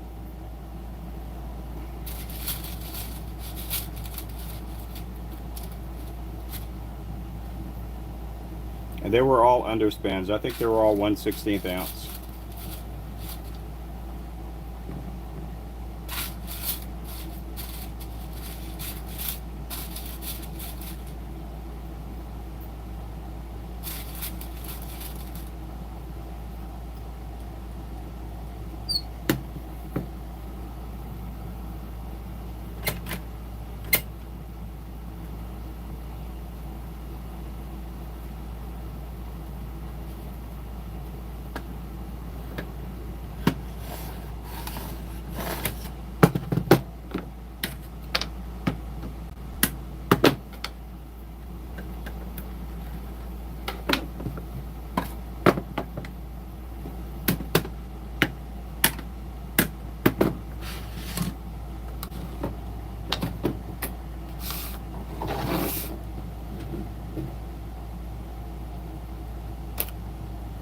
Mystery jig box with underspins. Yes.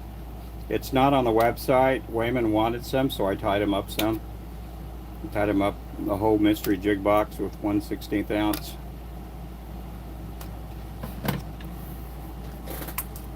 Yeah, I don't think it was 300. It was around there. I can't remember the exact price.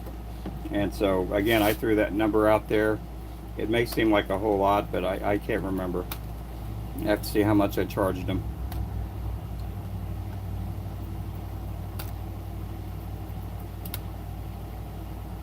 Ooh, this one's no good.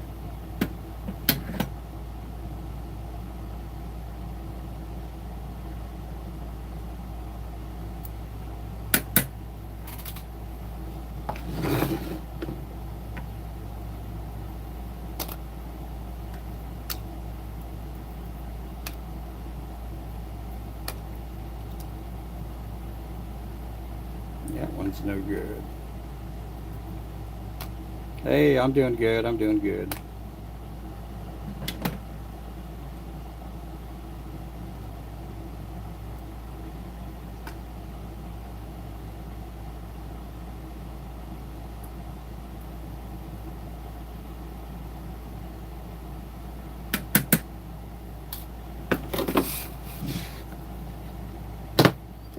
Just pouring up some jig heads.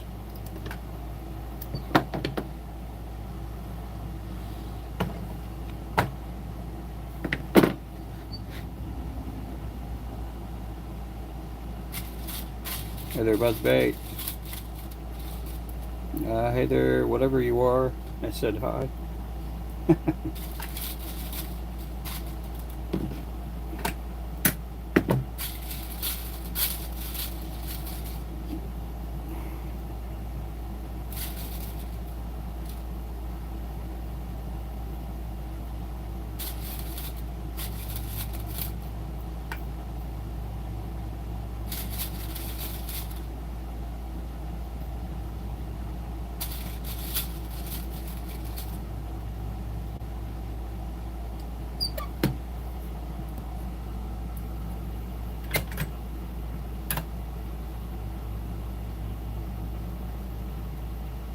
These are the 1/16 ounce round heads.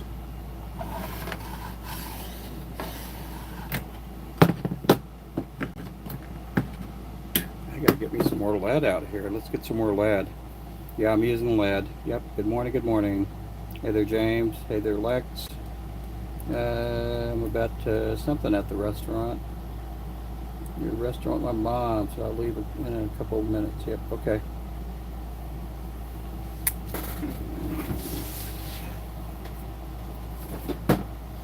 I need some more lead. I need to get the lead out.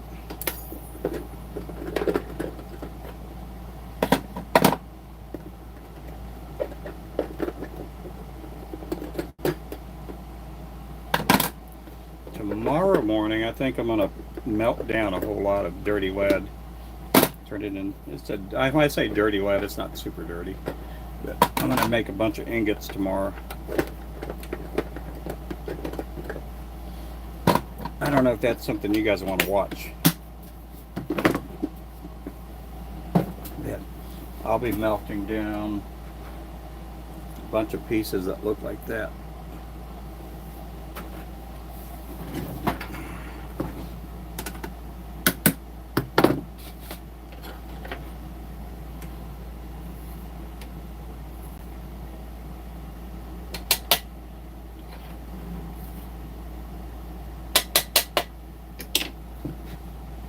Let's see, where do you get the lead? Salvage, scrapyards. Yep, there we go. Thank you, Richard.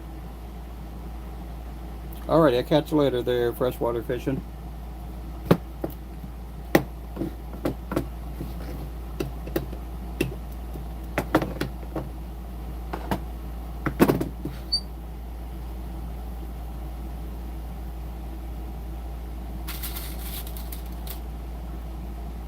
This is a do-it mold that I'm using right now.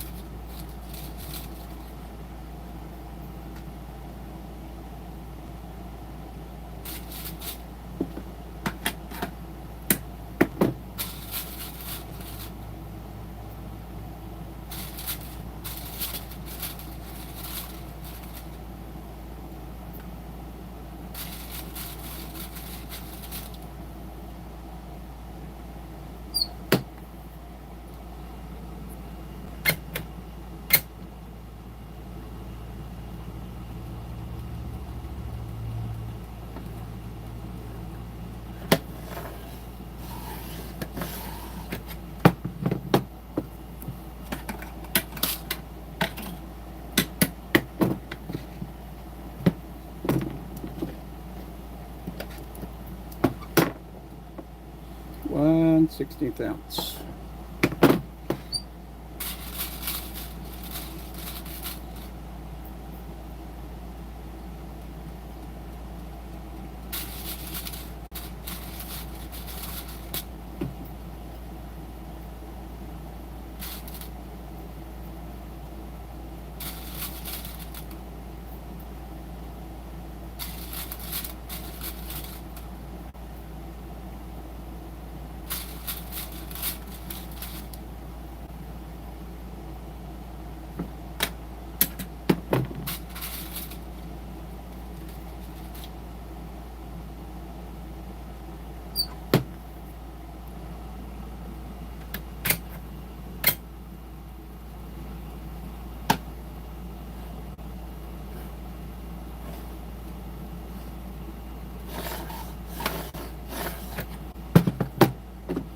Some people ask why I pour the bead on it, and it's so I can take them all out at one time. Just take them all out at one time.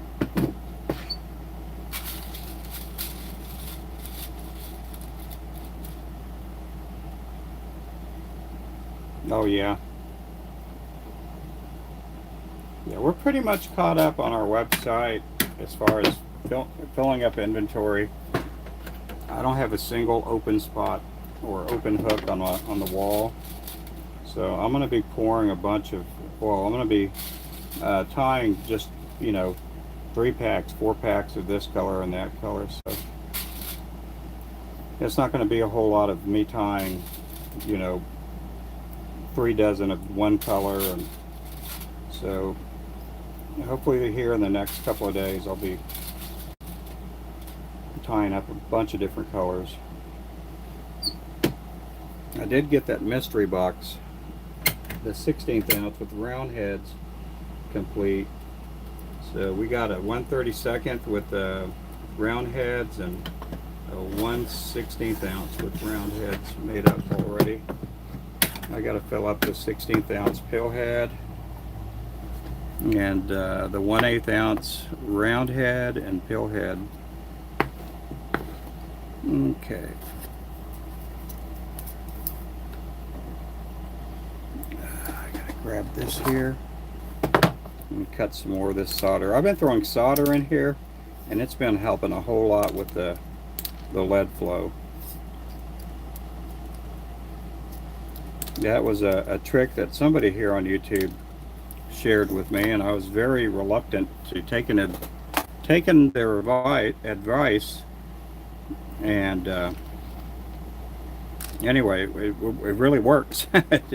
I've never done that method, but it works.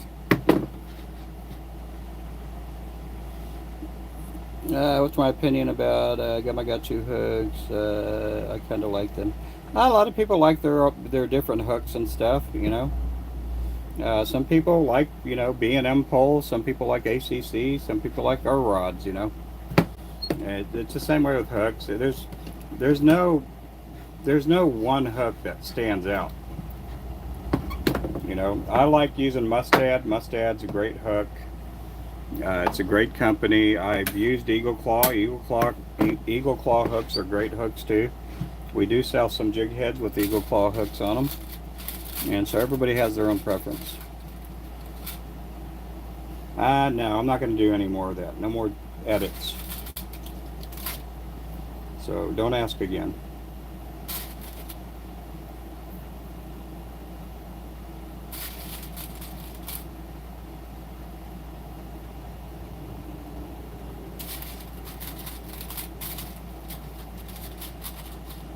Hey there, Recycle.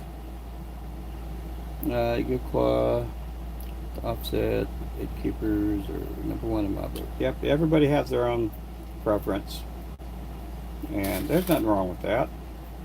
When I play baseball, I liked using a light bat. I liked going for the bat speed. I wasn't too big of a home run hitter.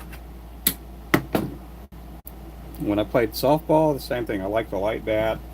I did hit a lot of home runs. I think one year I hit over 140 home runs in one year playing softball. But some people like the heavier bats, And the same way with the hooks, people have their own preference. And there's a lot of good hook companies out there. A lot of really good hook companies. I gotta clean out the bottom here, and I can't find my cleaner. It's around here somewhere. I'll be fine. Yeah, it's coming out good now.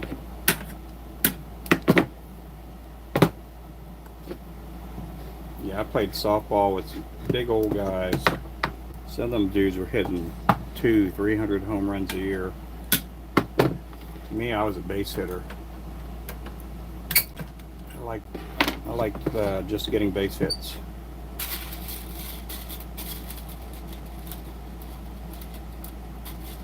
Oh, well, thank you there. Yep, for custom orders. Yeah, we are getting some custom orders. We've been getting more, which is good during the slow time of the year. But which is good. And I could do almost anything. I could put almost any size head. You know, like a 1/16, I could put it with a number 1 hook. I could number 2 hook. I have a lot of different molds, so with all the different molds, they allow me to do different things with them.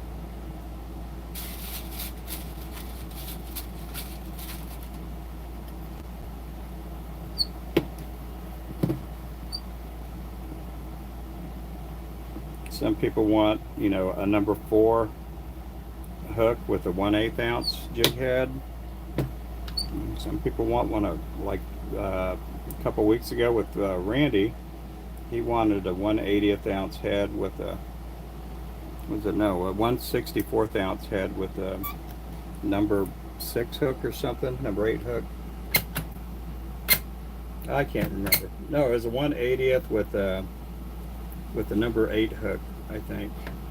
I can't remember how it went, but anyway, no, 1/32nd ounce head and number 8 hook. That's what it was. Yep. He tied some pretty jigs too. My company is RubenFloresJigs.com. Ruben Flores Jigs.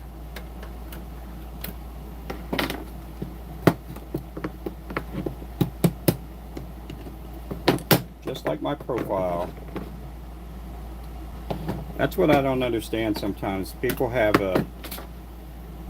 they got their profile set up and they make lures or whatever they do, and then their website's like something completely different. So, like I make everything easy. Our website has our business name in it, you know. My profile is my business name.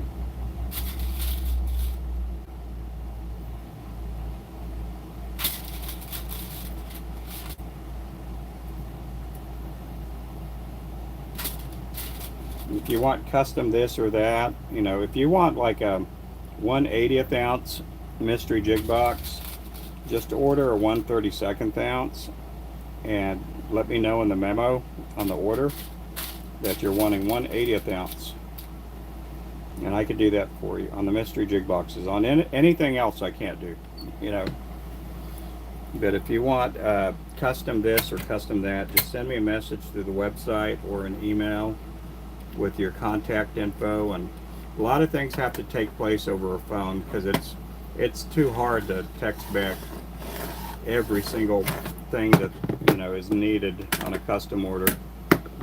Because some people want, oh, I want a white head with a gray body and a purple tail, and you know, is that on a sickle hook or Aberdeen hook, or do you want that with flashing? What color flashing? What kind of gray do you want? You know, there's a lot of details there that it's just hard to communicate through text message.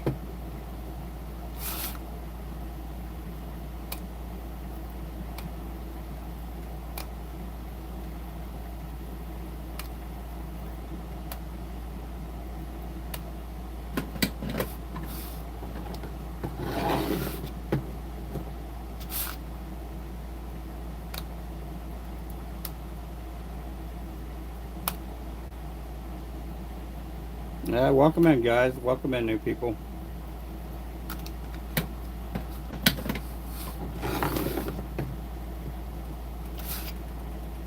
These are 1/16 ounce.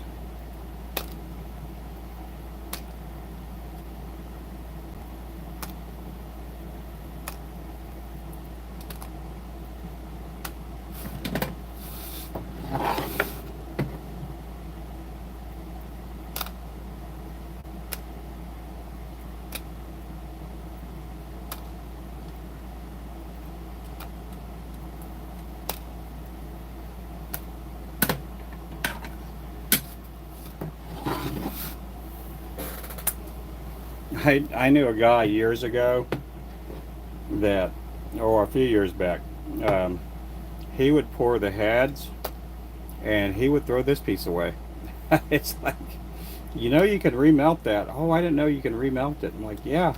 So there's no telling how many pounds of lead he threw away. He was throwing everything away. I'm like, yeah, you could remelt it.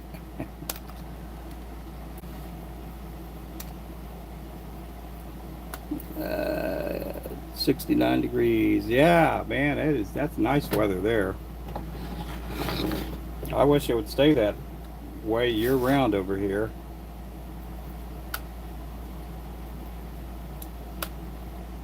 Make your own flies now. That's good.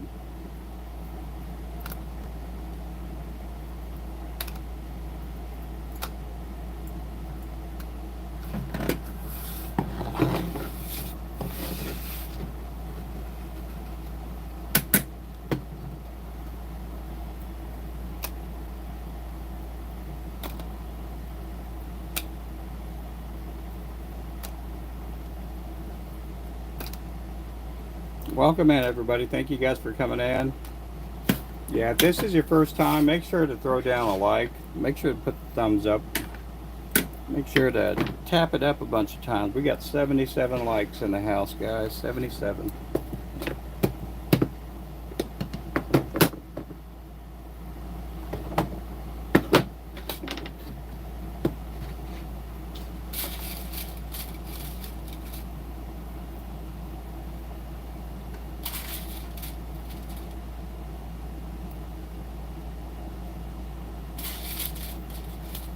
Appreciate everybody in here.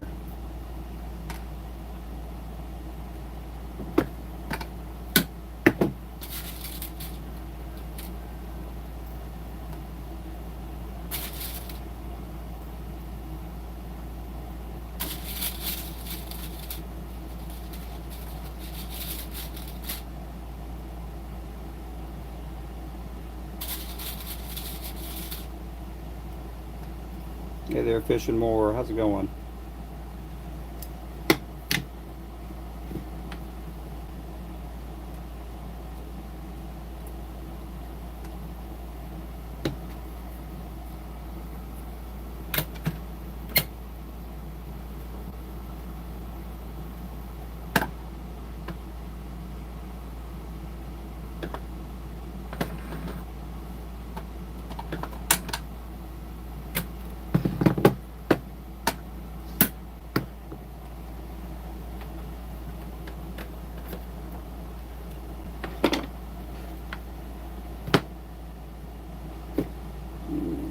Yeah.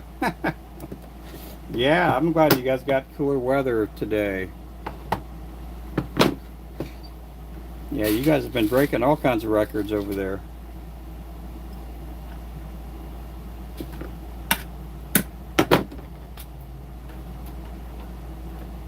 Oh, John, I bet John went back to work, didn't he? He went to go, I know yesterday it was too hot, the day before too.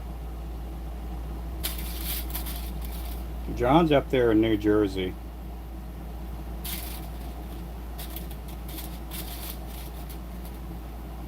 Hopefully it cooled down over there too.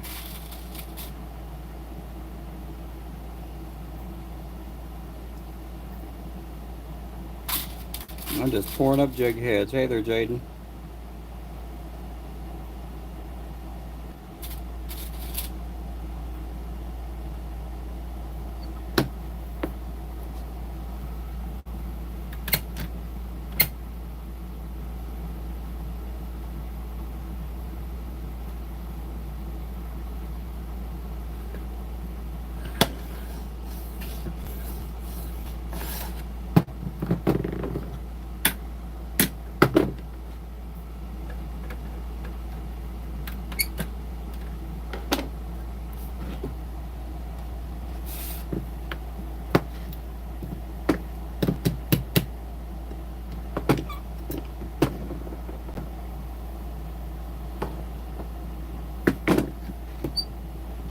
Guys, again, old bones can't cake.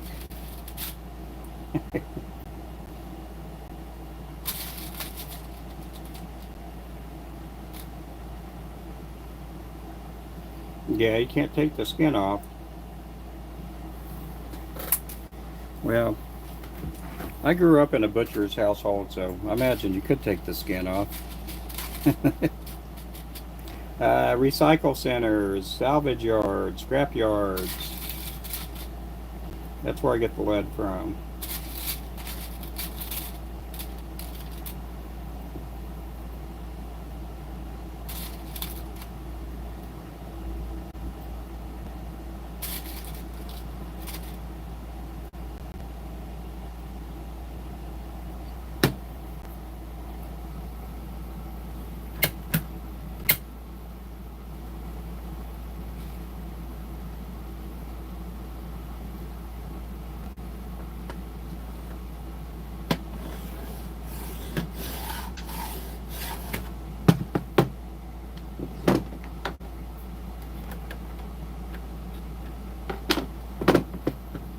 Okay, I gotta try to hunt something up here.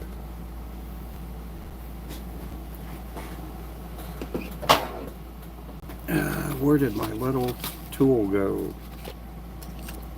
There's my little tool.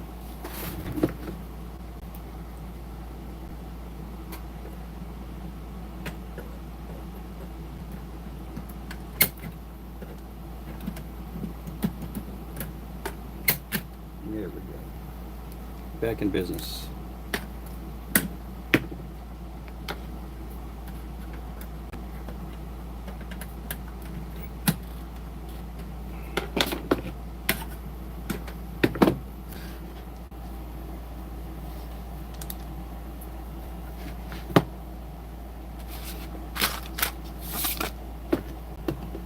Ooh, we got a bad one here.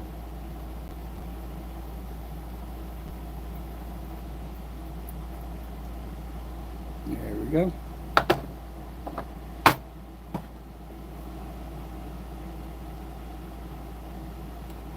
These are 1/16 ounce I'm doing right now. They do have a number 4 mustad sickle hook. I'm going to be switching over to 1/32 in just a little bit.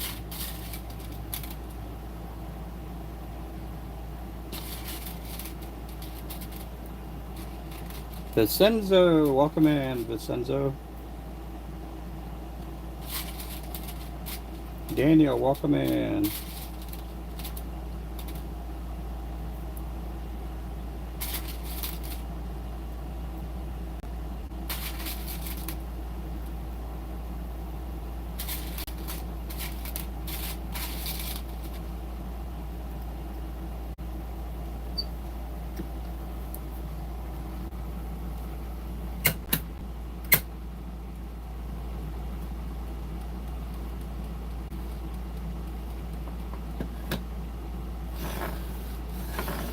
Just pouring up lead heads, jig heads for fishing lures.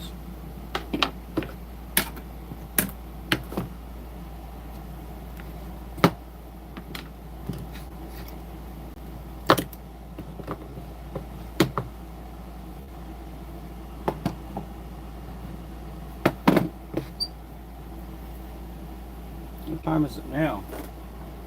It's already going to be 11 o'clock here. So good afternoon, East Coast. Good morning, Central, Mountain, and Pacific time.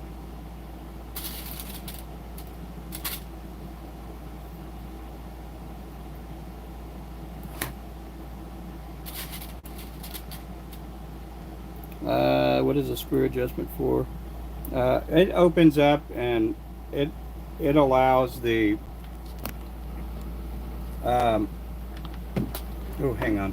See, right now it's leaking, so I'm going to close this off a little bit. So it's actually it goes down, and it's the plunger.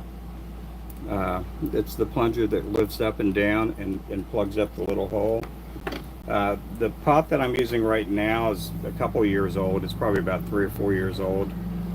and at least. And I use the pot quite a bit. I pour a lot of lead, so it's at least 3 or 4 years old. So what happens is that plunger will either get dirt all around it, and I'm talking about the bottom part where it comes out.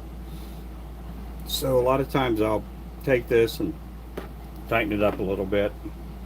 You do have some adjusters like right here. It'll allow it to go higher and lower. I don't need to mess with those, but that's what it does. If I have a leak, I'll use that little, you know, screwdriver thing to. I used to use a screwdriver, but this works a lot better. It's actually a file for like dog nails or claws, and I don't know how I got my hands on it, but I've been using it for a long time.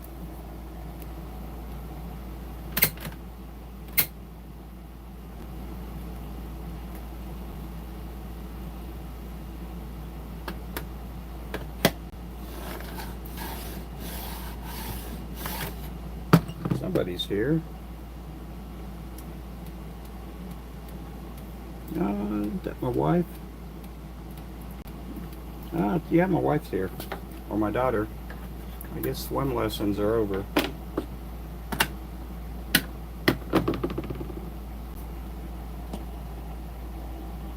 Making jig heads, yep.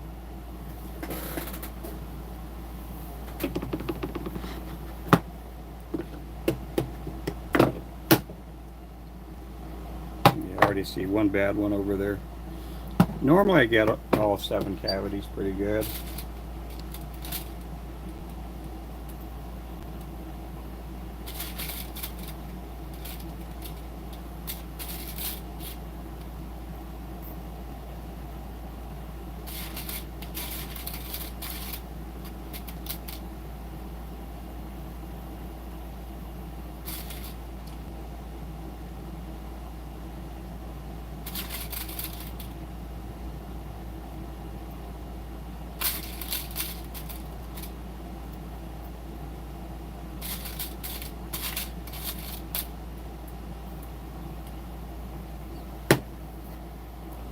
Here we go.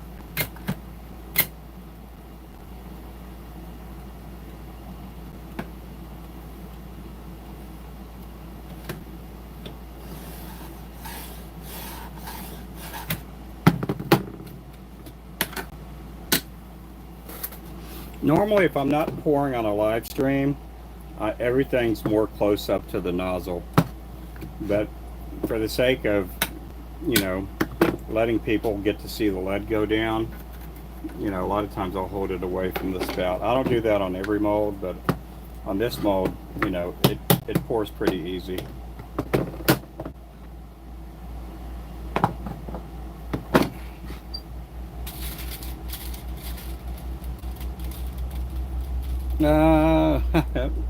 Yeah, I can't tell that one there. You guys want me to know how much money I make?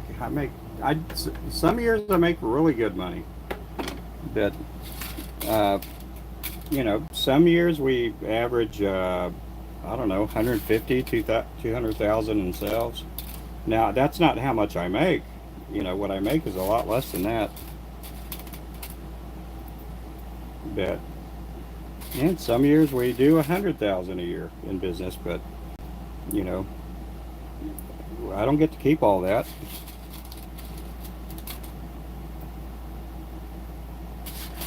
Yeah, during COVID we did really good. We were up there close to about 300K in sales, but we had 6 people working in the shop, and for about 2 years my wife and I didn't take a pay, and it's because we had relatives working for us, and during the lockdowns and all that, they couldn't go back to work doing what they normally did. So for about 2 years we didn't really take a paycheck.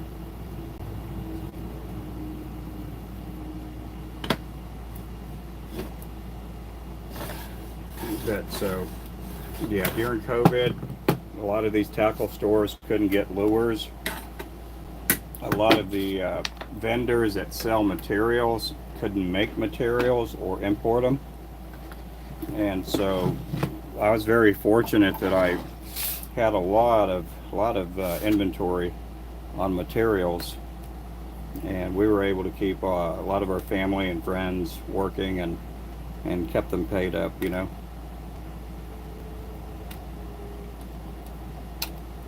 Am I going to tie some today? Today I will. Today I will. I don't know when, but I will sometime.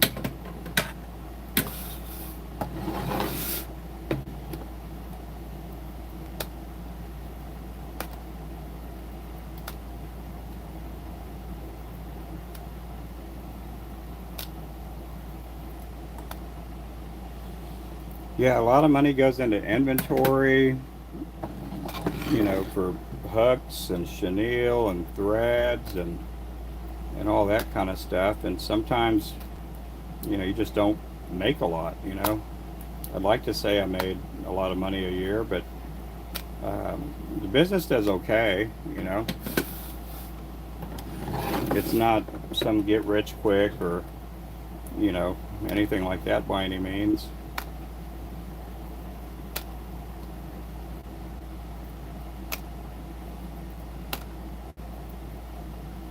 And it helps to tie lures up pretty fast too. If you can get lures out, get orders out, keep everybody happy, you know, because a lot of times if you're like a week, 2-3 weeks behind, you know, the you know, you got customers that are on YouTube, TikTok, and all that. You keep them happy and all that, and they'll keep ordering back. But we don't rely on YouTube, you know, to keep us in business. It does help us out a little bit, and TikTok too, but not a whole lot. You know, a lot of the customers that we have, we've accumulated them over 14 years, and we got a lot of repeat customers, and you know, they don't have anything to do with TikTok or YouTube. And we have tackle stores that they help out too. You know, they help us keep going, and we don't make a lot of money off them, but you know, they do put in big orders, and big orders usually means big money, you know.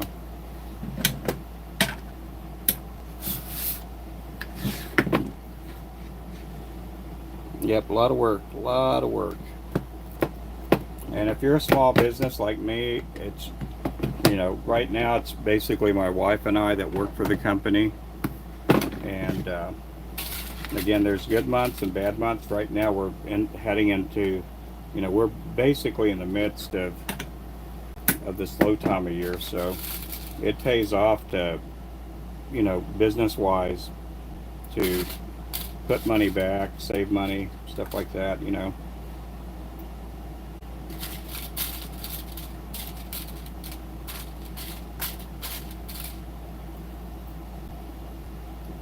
Yeah, I see. And you notice if you watch TV, you're getting a lot of pizza commercials. You know, you got a lot of these pizza companies that they're having their sales. This is their slow time of the year too. Right now, when the weather is summertime, a lot of people doing cookouts. A lot of people aren't eating, you know, they're not ordering as much pizza these days. And so it's the same way with the jig business. When the weather gets hot and it gets unbearable, you know, some people choose just to not be outside, you know. So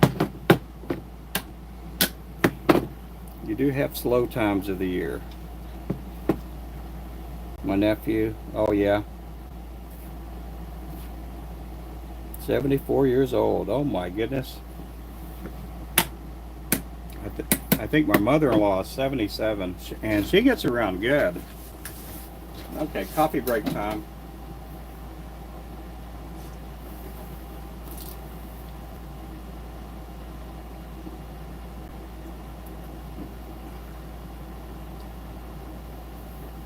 Yeah, she gets around really good. And I mean, there are some 70-year-olds that, you know, that aren't doing so good. I hope that I'm not in that position. And so I try to keep moving around, stay steady, stay busy.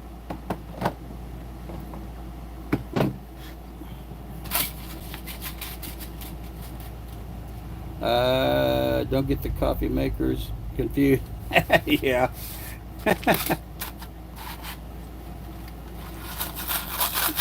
Okay, we're going to do a couple more with the 1/16, and then we're going to go down to a smaller lure. We're going to do the 1/32 ounce. So we'll do a few more in the 1/16 ounce. And we got enough to last a couple of days there. Again, we've been having people ask me, I'd say almost every day, we've had people ask, am I going to sell painted lures? And I'm thinking about it, or I take that back, painted jig heads. I'm thinking about it, and I'm trying to figure how to make it work. What I may do is just list them on the website and then paint them as I go, because we don't, you know, we don't have a lot of space, and to especially paint a bunch of jig heads in different colors, because usually when that happens, you have jig heads that'll just sit there on the wall. But if we offer on the website, you know, certain colors, and everybody comes into it knowing that it may take a couple of days to ship out, you know, I may start doing it that way. But yesterday we had 3 or 4 people ask about painted jig heads, and it's just not easy. You know, I have to make it profitable for me, you know. Raise the price. Yep, I might do that. I may do that. You know, right now we do have some unpainted jig heads on the website, and we're not selling a whole lot. We're selling some, but not a whole lot.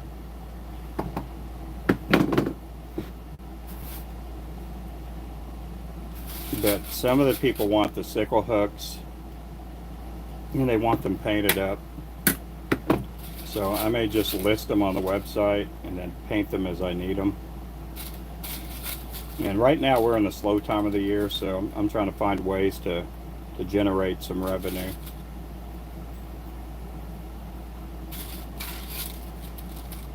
Yeah, that's what I'm thinking about there.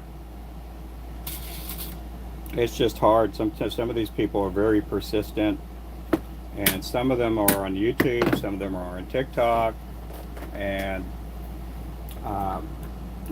again, I'm trying to be nice about it, civil. I'm just trying to work up a system where I know I could produce them and get them out at a pretty steady pace.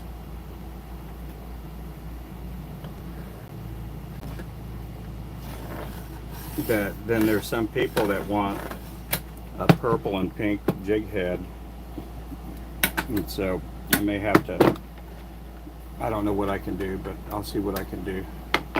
We are going to be bringing in some new shirts. Our Flowcast shirts are going to be coming in soon. No, there's no bad elements going into the air. Lead is a heavy metal. It doesn't evaporate. You know, I imagine if you turn it up to 1,000 degrees, you'll have some evaporation. But in most cases, you keep the temperature about 700 or so, you're fine.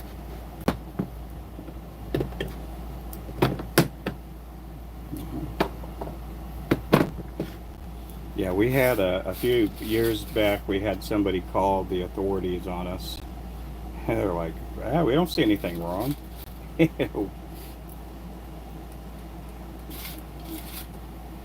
Yeah, and what made it strange was I was doing a TikTok live when it happened. I thought, man, that's just wrong. Somebody calling the local authorities, and they got here. They just, you know, there was a few cops and a person from the city, which, you know, or should I say the county, but they didn't say anything. They just said, you know, there's nothing wrong here.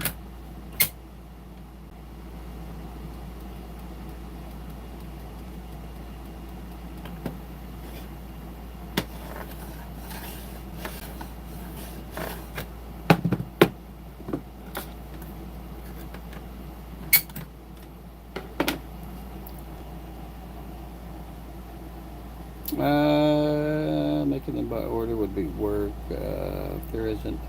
Yeah, so I'm thinking about just selling the jig heads that I already have in stock that I color for my own use, and you know, the pinks, the chartreuse, the blacks, the silvers, things like that. That's what I'm kind of thinking about, just listing the colors that I already produce and selling them.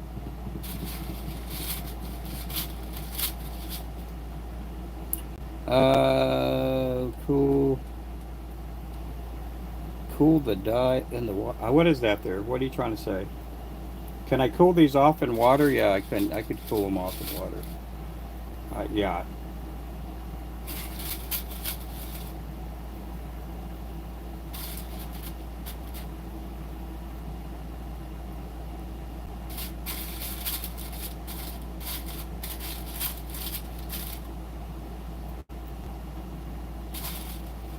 Oh, we still got 60 people in here. I didn't scare everybody away.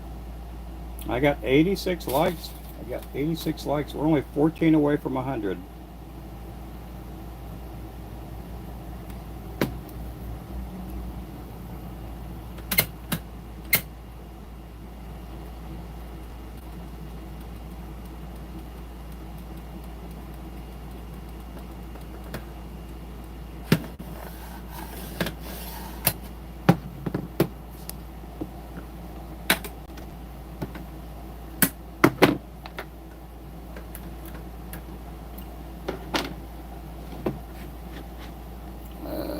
To minimize the time of... No, it's already getting solid. It's already getting solid. I don't need to cool them off. I mean, I do cool them off. I just put them aside. But these have been cooling off for I don't know how long. And I could pick it up by hand.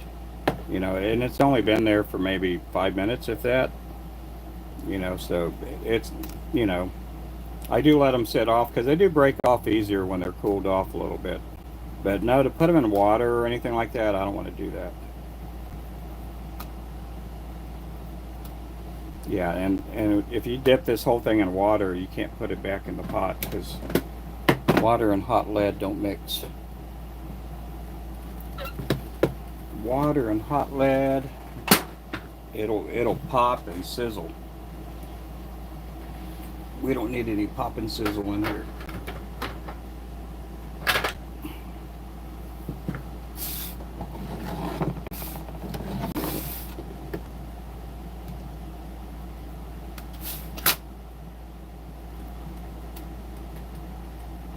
Ooh, that's a bad one.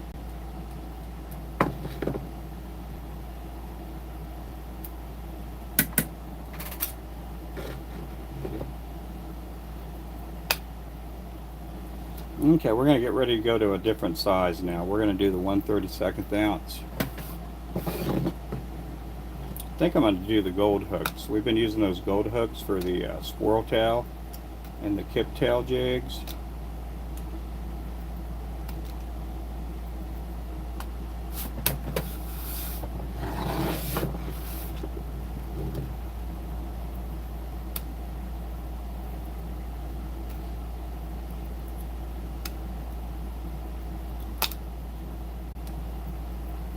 I've been doing this for a long time, and I've been doing it for about 14 years.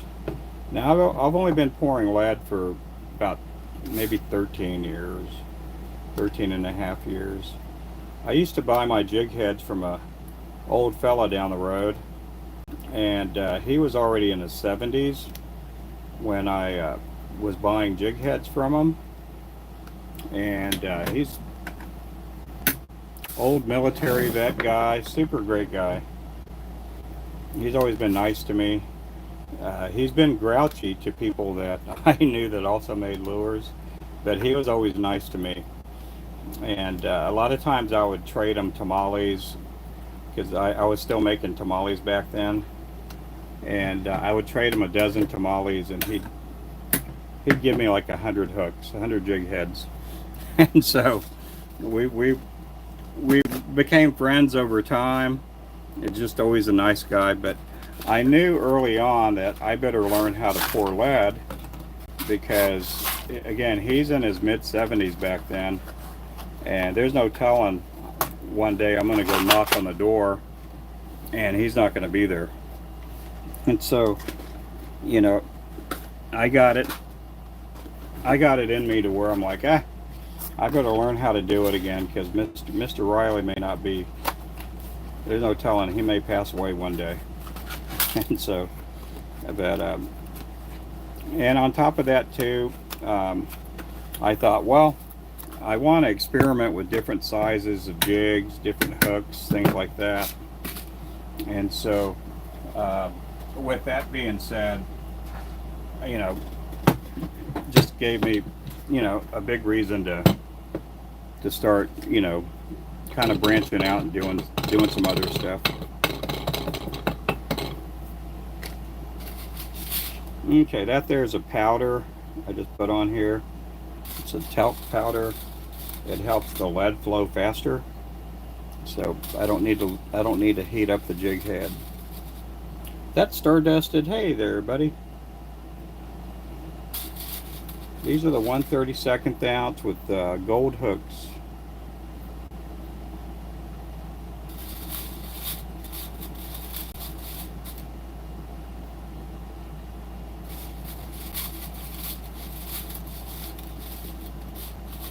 Yeah, I've never used aluminum or anything. I don't know. I mean, aluminum's light metal. I imagine it would work. I've never tried it, never thought about it. That may be something to toy around with, but you'd have to have a different pot, and I don't know what the melting point of lead is, or aluminum.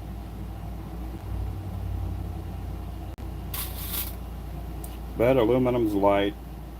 Some people pour with like a half and half with tin and lead, and I've seen their jig heads, I've held them, and they're really lightweight.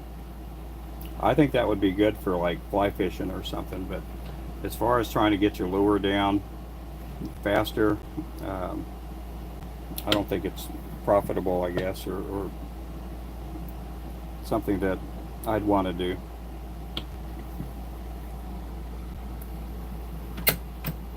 I put all that lead in here. I gotta wait for this lead. Here we go.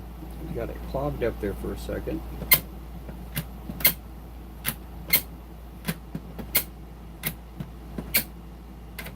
So this mold here, I'll hold it tighter to the nozzle.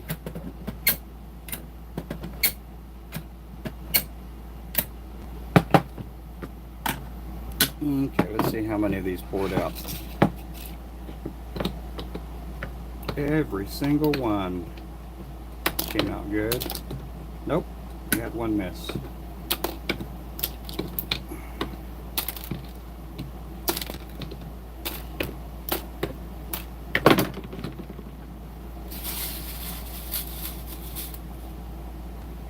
Oh, there we go.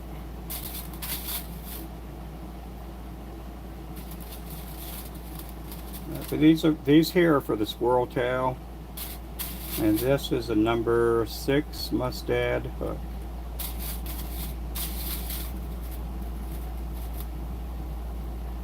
We've been selling jig heads unpainted for about, I'd say, almost a month maybe, and we've only had like 3 orders come in. So I'm still trying to find ways to try to generate some more revenue into the business. So that may be one of those things that, you know, a lot of times it's hit or miss. Trying to put something out in the market. I'm going to give it a couple more months, just see how it goes.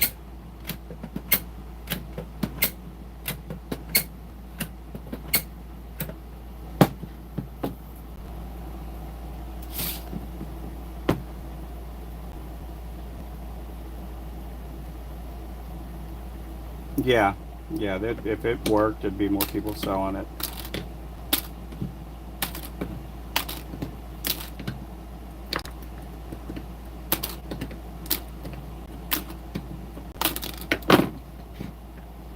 Yeah, lead is great. I don't see any plans. There have been times in years past where people tried to ban it and stuff, but it didn't go that far. There are a lot of bait makers here in Oklahoma. A lot of bait makers. A lot of people tying lures, making plastics, making jig heads, sinkers.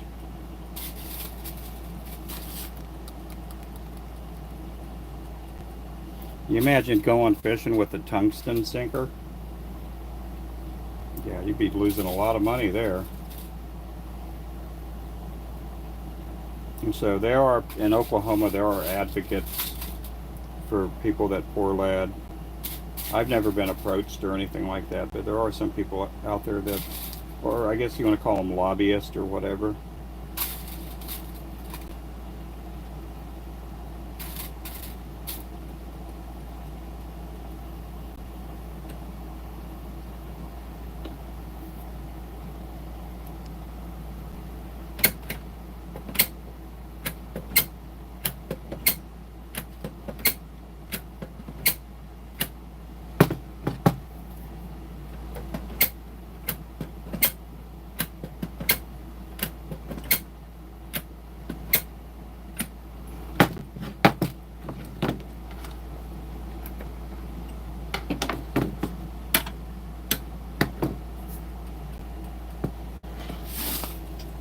Either Paul, either Murphy.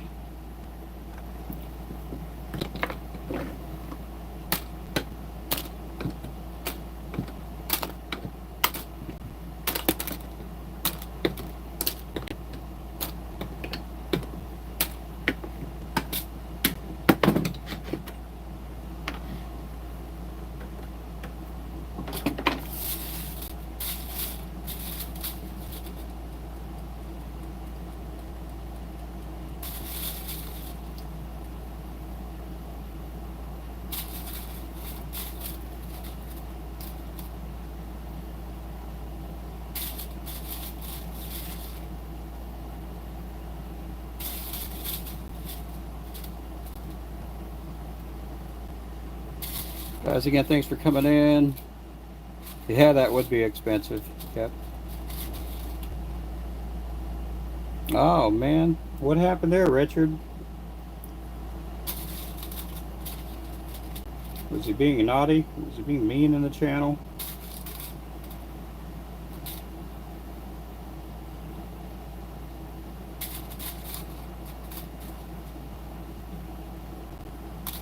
Either Vic Perry.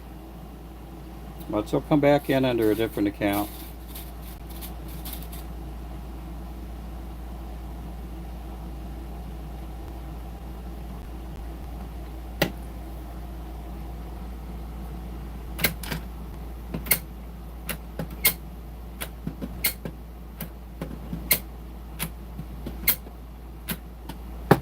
So mods, be careful. Be on the lookout.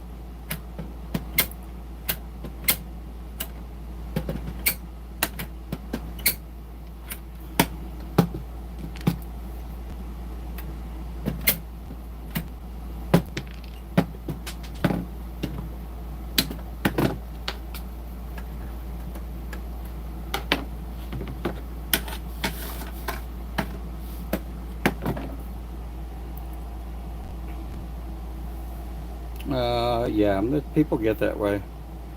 There's just people that are just awful, awful, awful, awful.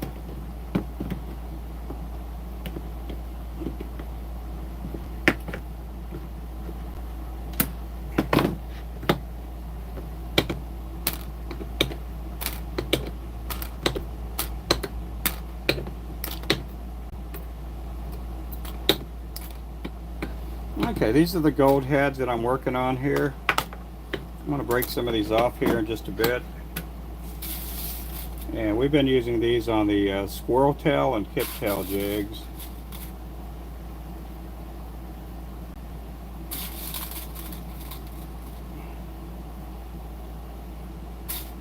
And all this is just a gold mustad hook. Really nice little hook.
Okay, let's break these off.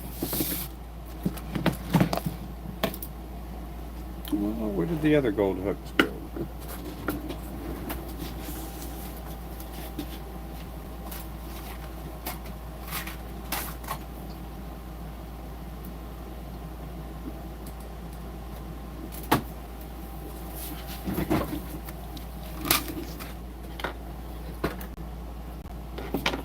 Man, my wife made that coffee extra dark.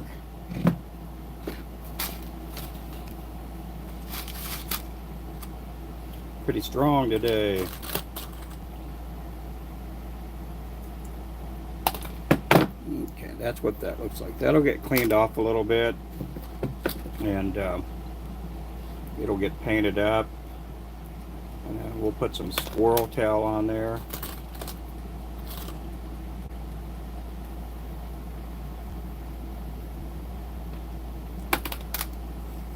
On our squirrel tail jigs, if you guys are using them and you like them, just take note is you know, they're going to be available, but we're going to be having, you know, putting out different colors. Oh, that one's a bad one. Yep. See that one there? You guys tell me what's wrong with that one. What is wrong with that hook? What is wrong with that hook? Yeah, put hair on my face. I need it. I need that strong hair, or strong face. Strong coffee. Yep. The eye is open. You got that right. Yep.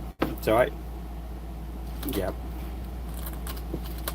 Yeah, and I don't try to bend them back or anything like that. You know, I just throw them away. You're gonna have bad hooks in the whole batch. Hey, buddy, how you doing?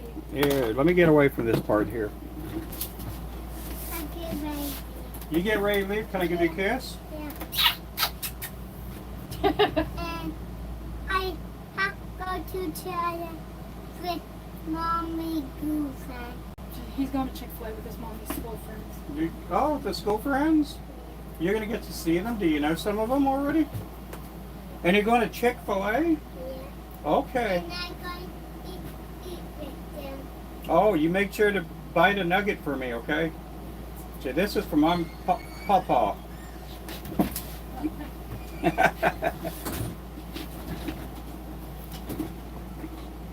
The eye is open, yeah. You know what that does too? When you drink coffee, your eyes get open. Yeah. How's my grandbaby there? He went to his swimming lesson. I'm gonna go next week to their swimming lesson, so that it'll be on Thursday. So I'm gonna go hang out with them, and we'll probably go do lunch next week with my daughter and my grandson.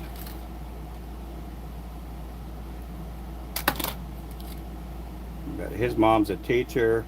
My daughter and wife, they both teach at the same school. They get to see each other every day. They got into a new school building. I don't know if they've already destroyed the old school building, but they built a new school right next to the old one. And so my wife and daughter, they're going to be setting up their new classroom here in the next week or two.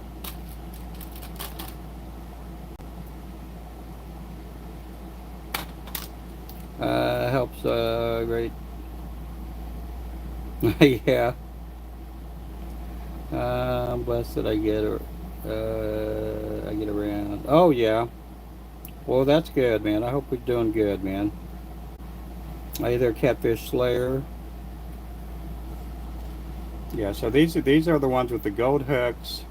We've been using these for squirrel tail and kip tail. So what I'm going to do, we're going to put some colors out there. We have some colors already out there, but we're going to put some new colors out there here in the next day or two. If you guys saw me a couple of days ago, I tied some with some pink tails, pink squirrel tail. So we're going to be getting out some new colors.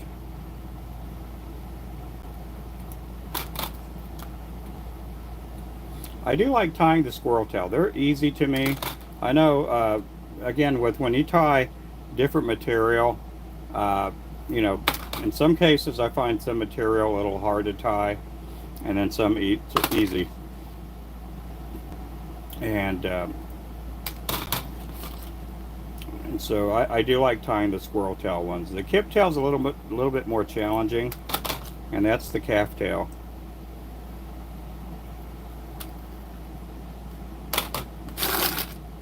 I do like working with them. I'm probably going to add a bucktail jig.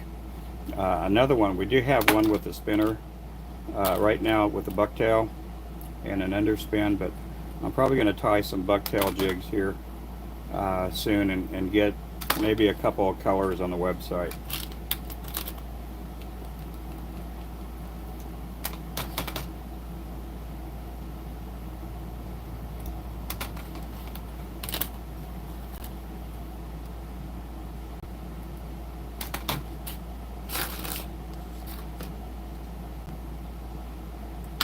Uh-oh. Uh-oh. We don't need that happening.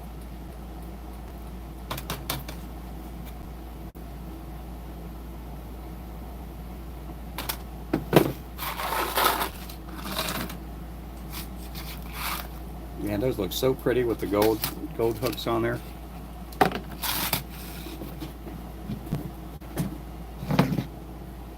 Let's see. Still going strong. I'm doing good. How you doing there, Mr. Wayman? Ooh, still good.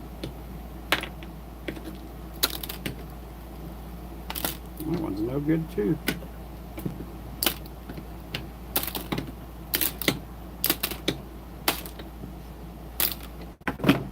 So I will be tying this afternoon. I don't know if I'm going to tie here in the next hour or so, but I do have a doctor's appointment I have to go to in a little bit.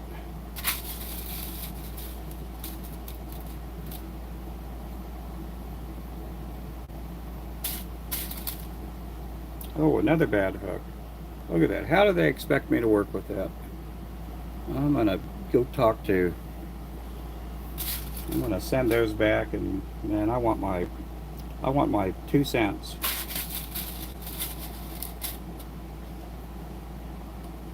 No, I don't know how much those hooks are worth.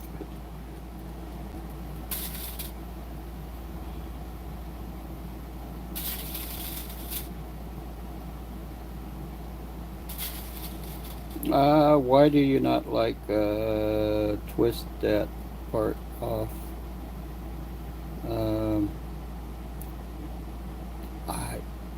Why do you not like twist that part off with your hand?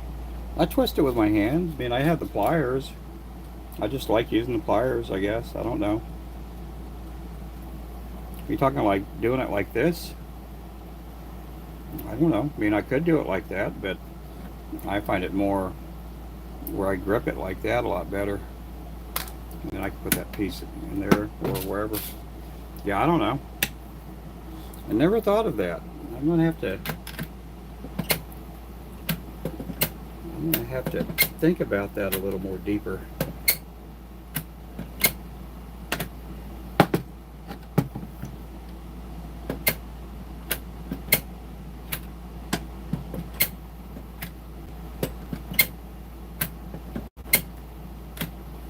Yeah, I just don't know why. Sometimes, you do things the way you do them, I guess.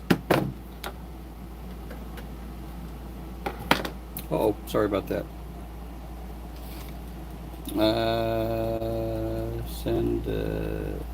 Oh, you do? I did that in the beginning, but it didn't make any sense, I did that a long time ago.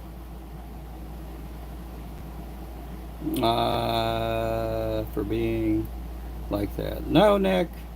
Don't worry about that. I mean, it's a good question. I just never thought about it. Now, you guys put good questions out there. If that came out of you every single comment, I would worry about you. But you're not. There's no big worry. Some of these people, and I do get emails and messages on the website and everything, and some people, they want me to, I almost imagine they want me to, with the answer, write out a 2 or 3 page thesis on it. And in all reality, sometimes some of the questions that people ask, they just, they do kind of baffle me, but I don't know. I just do that the way I do it, I guess.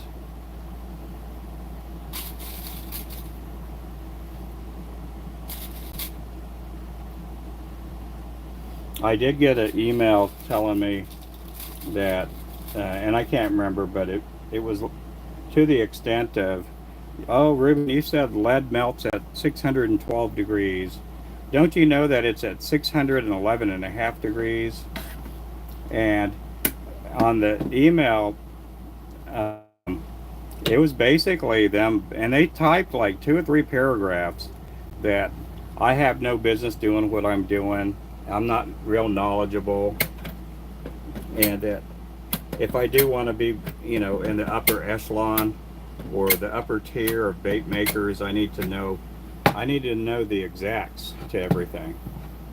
And so I just kind of took that, and you know, if it was a letter with paper on it, I would have just crumbled it up and thrown it in the trash. But some people, they're just too much to handle. Yeah, it just for me, it's easier to do it the way I'm doing it. For me, you know, everybody has different feelings and thoughts. But I couldn't believe that they wrote me a 3-paragraph message on a half-degree difference. I tell everybody lead melts at 612, and this person had to go out and tell me that, and in 3 paragraphs, that lead melts at 611.5 degrees. That I shouldn't be out there deceiving everybody with whatever, you know. Yeah, now people are people.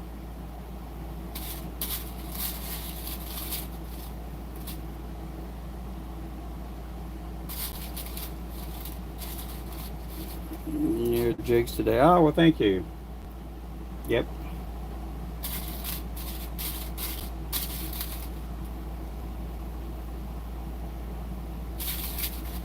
If it helps, Nick, with that comment, I really got offended. So, in order for me to be unoffended, you need to put at least $100 purchase out there. I'm just goofing around with you, man. I'm just pulling your leg. Yeah, if you want me to be unoffended, you need to put in a big order.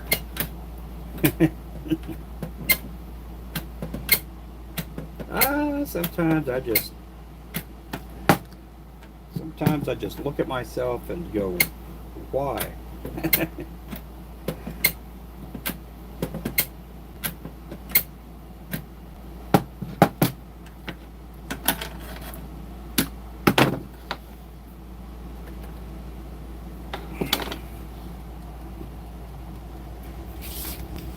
Yeah, you know, yeah.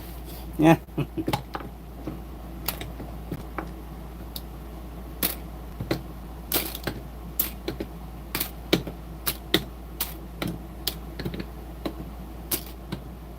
Wow, I've been on here for almost 3 hours already.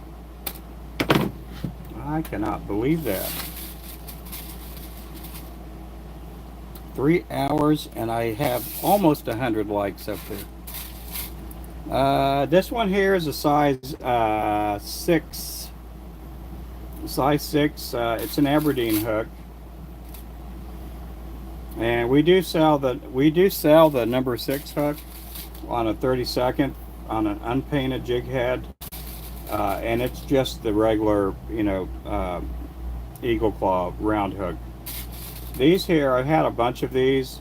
I had a guy that we used to sponsor about 4 years ago, and you know, At that time, we were sponsoring a lot of these teams for crappie fishing, and he talked me into buying a bunch of these gold hooks because he swore, you know, they work better for him. And so we were making jig heads with these, or we were making jigs with these gold hooks for him. And I found out that he was also somewhat being quote unquote sponsored by a couple of other hand-tied companies, and so we dropped him. We didn't want anything else to do with him. He wasn't giving us any sales. He had a coupon code, and he was costing us more money than we were making. We weren't making any money on him. Unfortunately, that happens a whole lot. A lot of times you get these bait makers that they think that if they sponsor a crappie tournament angler that they're going to make a lot of money, but they don't. You know.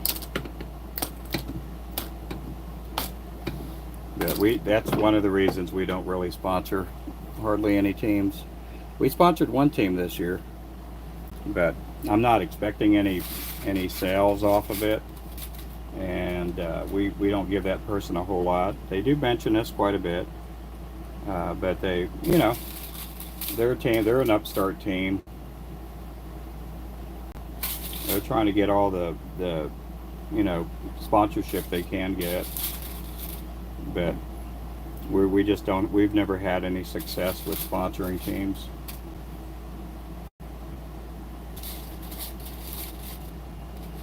Did we get 100 likes? Oh, we did get 100 likes. Oh my goodness. I'm gonna have to write home. I do appreciate the likes, guys. We've been over 100 a few times. I can't remember what our record is. I think it's 160 or something. Brian, I was watching Brian's channel last night. The guy had like almost 500 likes or 600 likes. He had a bunch of likes.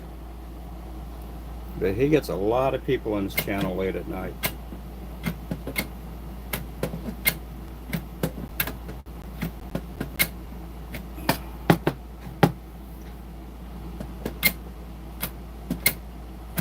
And Crappie Man, I think he had 200 likes yesterday on his channel last night. He gets a lot of likes too.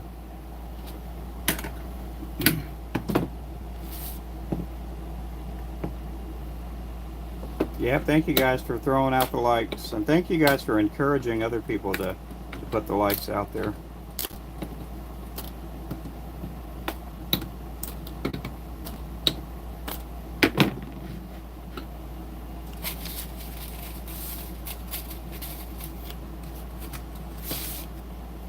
We're almost done with this box. We still got another box of these.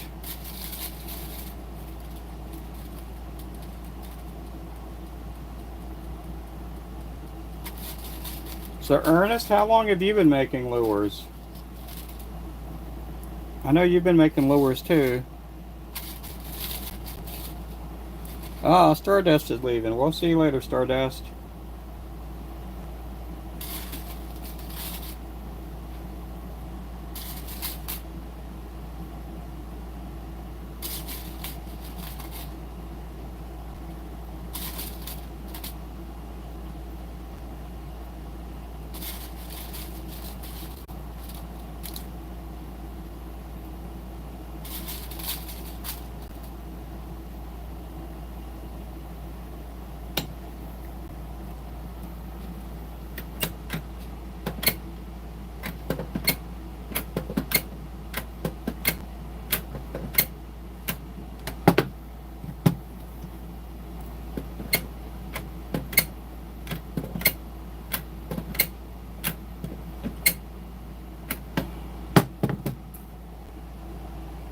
Okay, let me change the comment filter again because we may be missing comments. Ah, we're still there. Yep. So these again are 1/32 ounce, and these are with the number 6 hook. These here with the gold hooks would be for the squirrel tail and kip tail jigs.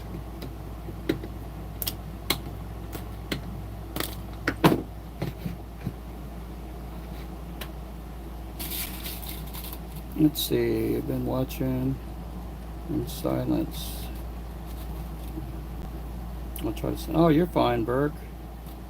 Why does the guy you were talking about tie jigs live? Who am I talking about? Ernest? I don't think Ernest ties jigs live. Which one? Which guy are you talking about?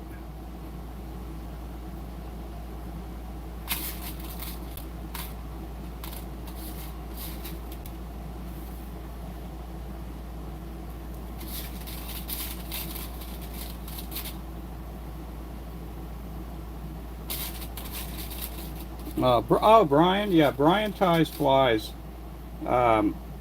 His channel, I think, here on YouTube is Ties Flies or the Fly Smith, and his name is Brian Smith. And anyhow, he ties fly fishing flies. He does really good. I met him a couple years ago, I think, on TikTok. That's how that's where I started watching him originally. And I think Remington is the one that introduced me to watching him. And he ties really good stuff. He's done some crappie jigs, or sometimes, jigs like mine. But he doesn't do, his main thing is fly fishing flies.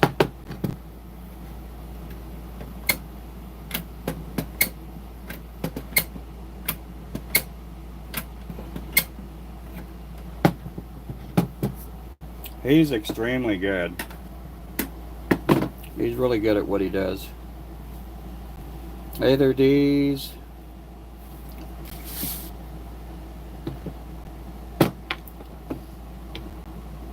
Yeah, and he has big audiences too. Yeah, we used to get big audiences on TikTok, and then they did something with the algorithm over there, and a lot of times, if I'm pouring lead, I get a lot of people over there. Sometimes I'll get 1,000 people watching me. But I used to get a lot of people watching me tie jigs over there, and then they tweaked the algorithm up to where it's hard to get a big audience for me to tie jigs over there. Brian was experiencing the same thing, but it just he came over to YouTube and started putting more stuff over here, and it's been very profitable for him moving over to YouTube. So I don't think he does any live streams anymore over there.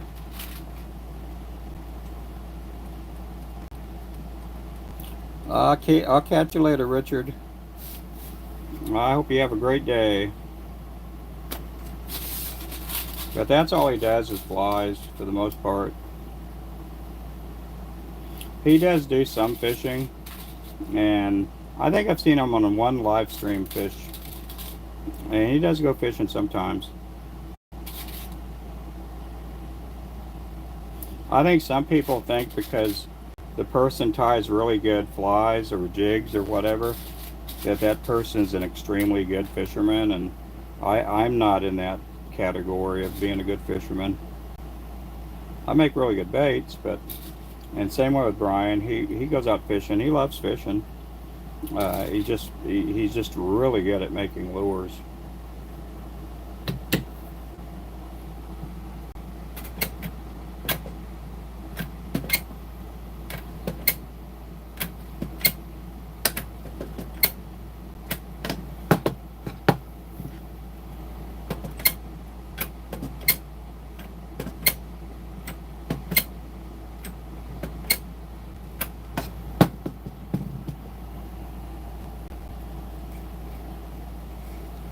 Yeah, some people just tie and that's all they do, and that's the majority of his channel.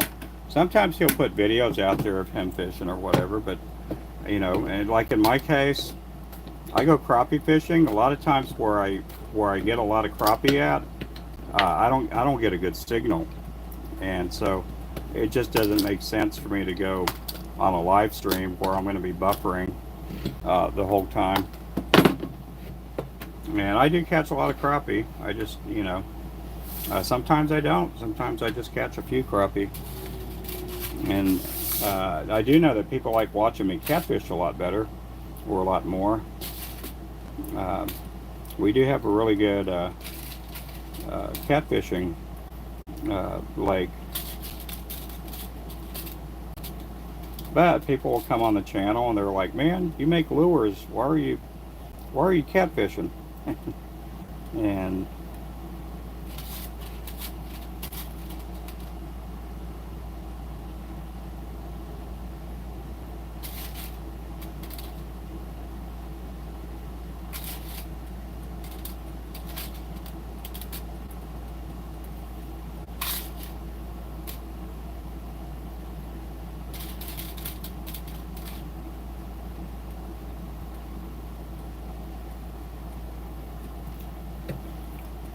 but yeah, if you can join our Discord, we do have a link in our bio for Discord, and if you guys could join it, that would be great.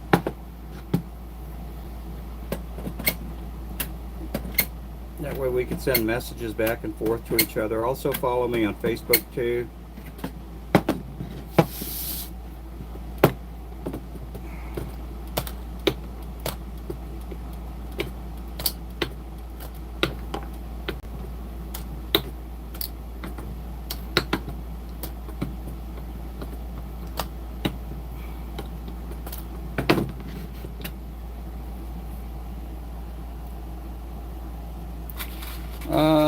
Chunky style catfish rig. No, I mean I've used them, but I mean I fished with Chunky. I've been on a boat with Chunky.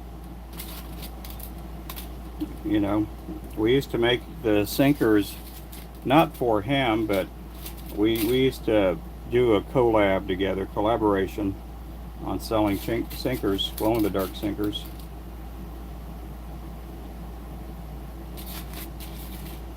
But I make the rigs and everything too.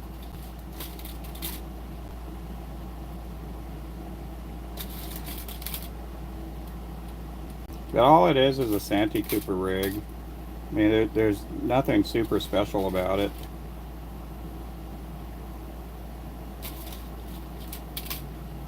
Yeah, we used to give away a sticker with the ones. And we did change our sinker to the Chunky sinkers to see if we could sell a bunch more. We sold some. And we put out a sticker, a Chunky sticker that we bought that we could put out with every order of Chunky sinkers. But we changed the name back. He went with a different company, and so that was his choice, and so we kind of broke up business-wise. The rigs, yeah, I could make some for you, Wayman, if you want me to. Send me a message. I mean, we've never sold the rigs, you know, but I could make them.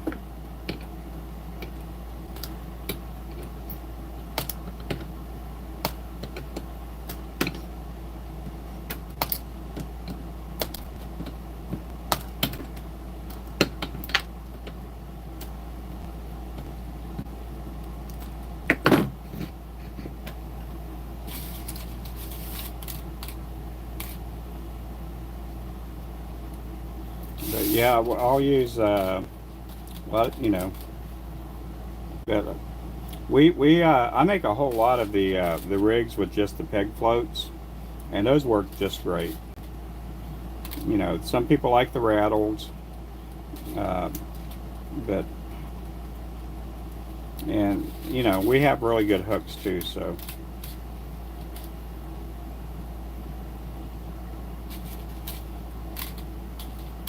But I like has started making those Chunky rigs a long time ago, And Chunky would sell some that he made, but then he had Haz make them for him. And then we were doing the sinkers, and I thought it would be a good idea to do the sinkers in the rigs, but I didn't want to, put the rigs out there. Chunky wanted someone to make the rigs, and then he made all the money on it. And again, that's why he's making them today. It just makes sense that he makes his own rigs. Nothing bad about them, We're not as close as friends as we used to be, but it is what it is. Trying to get on Discord. Oh, it doesn't work? Oh my goodness. Let me, well, Lil Wolf, go ahead.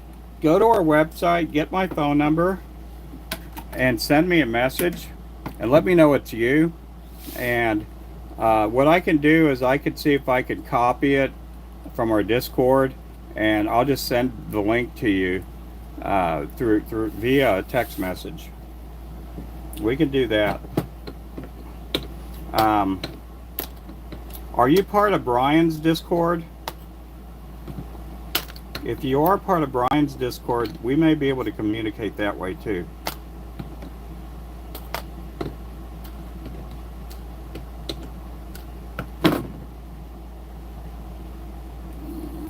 Today, got 2 fish, yep. What type of fish? These are for panfish. You can catch about 50 different kind of panfish with these lures.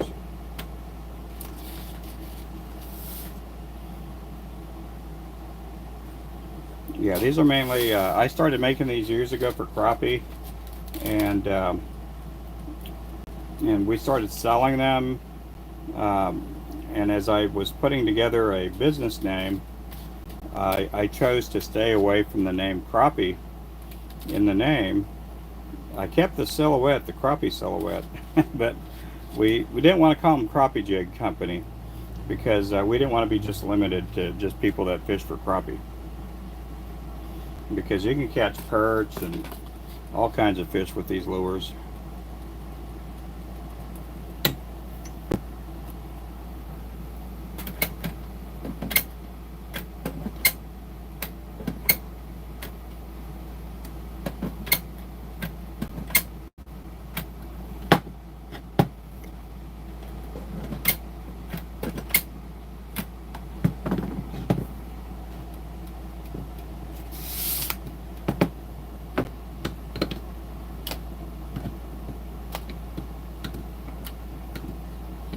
We are done with that box, I think. Let me tear that box down and make sure there's no hooks hiding in them.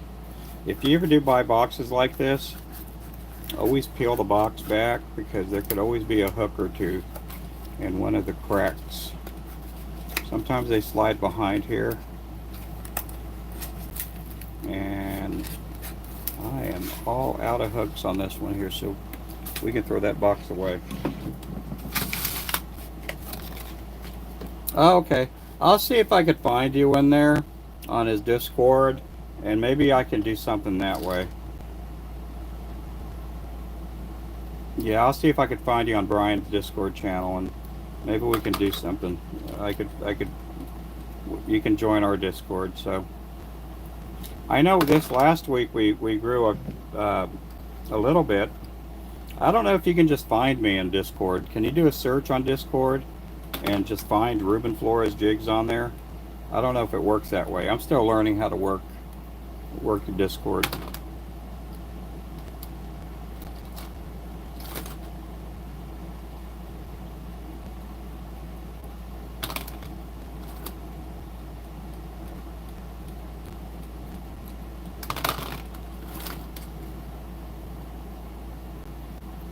Everybody, this is the longest time I've been on YouTube. 3 hours. I've done 2-hour lives. I don't think I've ever done a 3-hour live. And we got 105 likes up there. These here again are 1/32 ounce.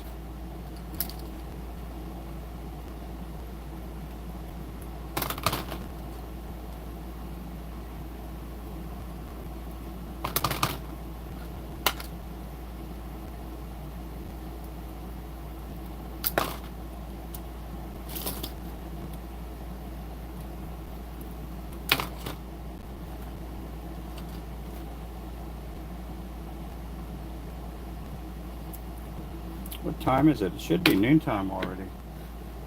Yep, we were already at 12 o'clock.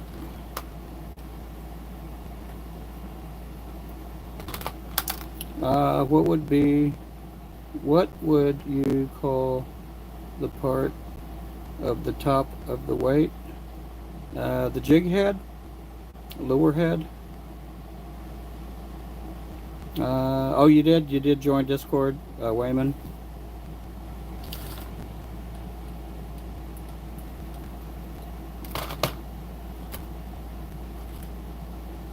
Yeah, this is the head. This part up here. Right there.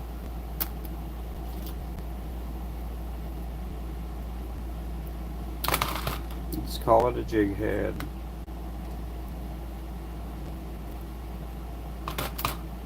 Oh, you just looked me up? Oh, okay.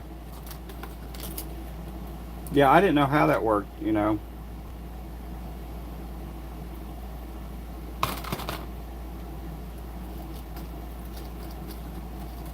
Yeah, I didn't share it out to our Discord this morning. I was gonna share it out, but we had somebody pop in. I think Owen popped in the channel by that time. Am I lagging? I think I'm lagging. Hey there, Jose or Joseph.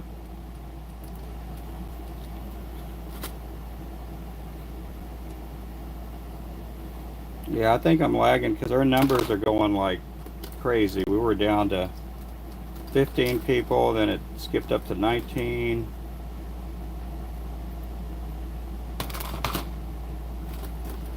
I'm doing good today.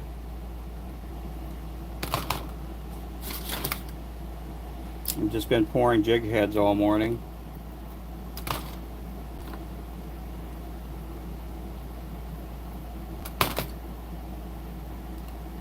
Trying to get these heads all made up.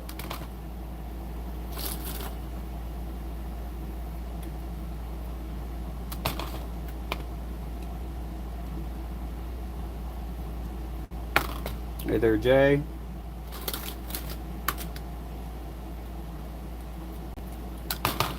These again are going to be for the squirrel tail jigs. Hey there, Purnell. How are you doing?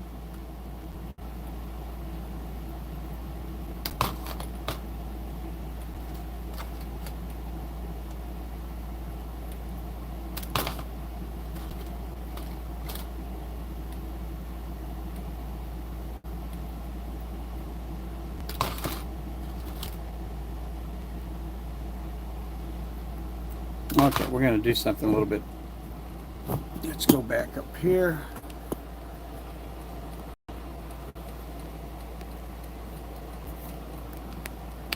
And down here, you guys can see my face and everything.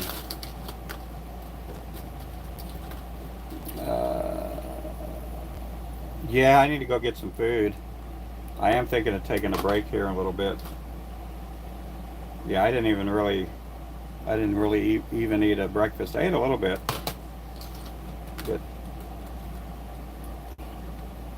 probably go grab a sandwich or something.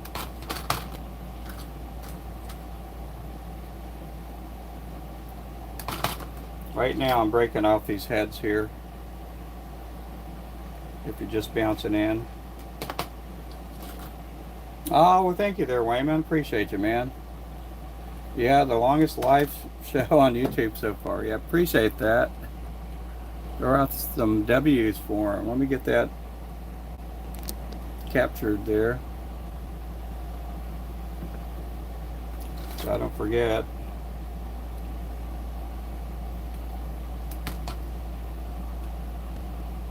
Hey there, Outdoor Pursuit. I appreciate all the orders we've been getting in. Yeah, I don't think I've ever done a 3-hour show.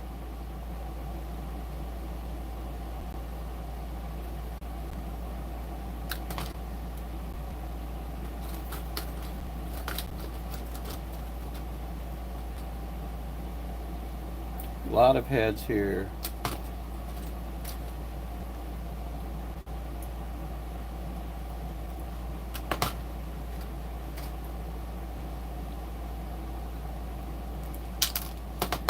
Is the water up where you're fishing, Wayman? I know we're still sitting around 17, 18 feet. I don't think we're going to get the water in time for their 4th of July celebration that they have on Ulaga Lake. They'll do a fireworks show every year.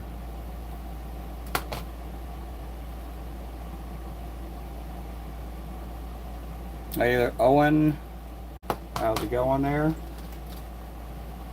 Welcome back, welcome back. Oh, that's Owen. Oh, okay. Owen's not back in here. Everything's full. Yeah, it's that way here. It's not as bad as it was. Um, I'd have to say about 6 years ago, 5 years ago, but 40 years. Yeah, our lake is high. They still have the boat ramps closed. And there is a lot of debris in the water. Oh my goodness. There's all kinds of logs and all kinds of stuff floating in the water. Trash from what people are leaving a lot of trash on the banks when they fish. I try not to leave trash out there. Last night into morning, yeah. Oh, you sent me a message? Okay, there. Yeah, hey, Lil Wolf, Wayman said he found me. He just looked me up on Discord, and that's how he found me. You might be able to do that.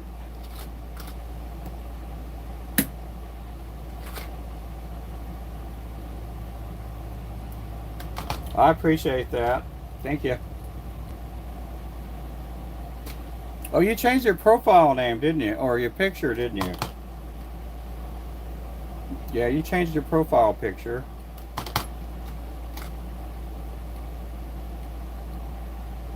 Oh, you tried? Okay. Yeah, we'll see. We'll get y'all fixed up. I'll try to redo that link there and on our bio, and then that way it's more accessible to everyone.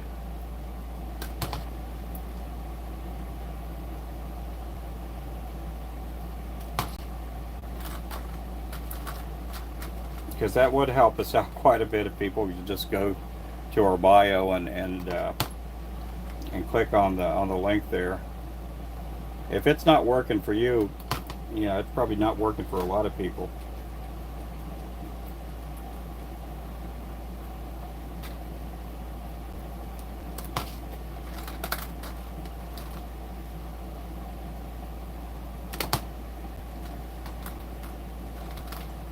Yeah, I'm probably going to take a break here in a little bit. Here, I'll let you guys see what I'm doing here.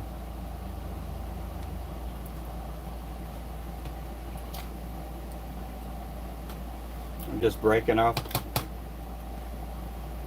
the ends here, the sprue.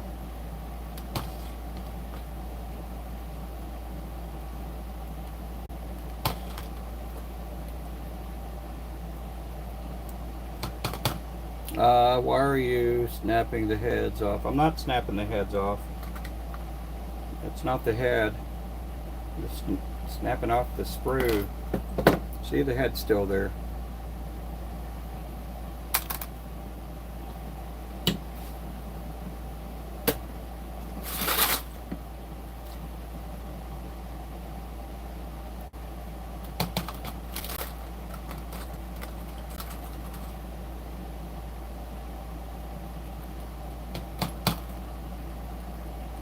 Yep, it is a shiny head. Yep. Yeah, I try to keep the lead clean. A lot of times, if you you know, clean out your lead, your heads will be, you know, really nice and silvery and shiny.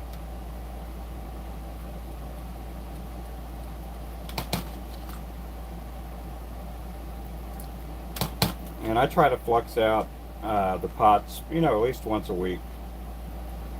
Some weeks I don't pour, but a lot of times I'll pour once or twice a week.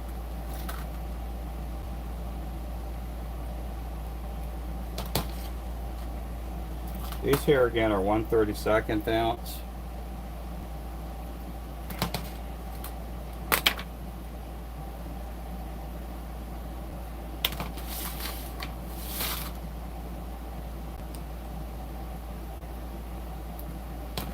Do I use candle wax after while melting? No, I'll put beeswax in there. I don't use any candle wax. I have plenty of beeswax here. And I'll show you a little chunk of what I do have. And I buy these like in big old blocks. And I'll take a knife and cut a piece off and just throw it in there. That helps accumulate all the crud and stuff hanging on the walls and on the bottom of the pot.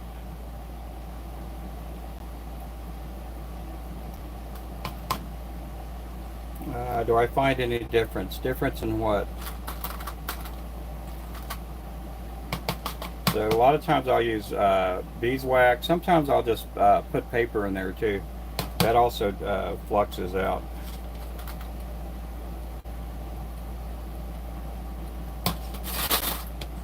It does clean it up pretty much. You'll have a lot of the sediment that's on the sides and on the bottom. It'll come up to the top. It does smoke a little bit when you put the beeswax in there.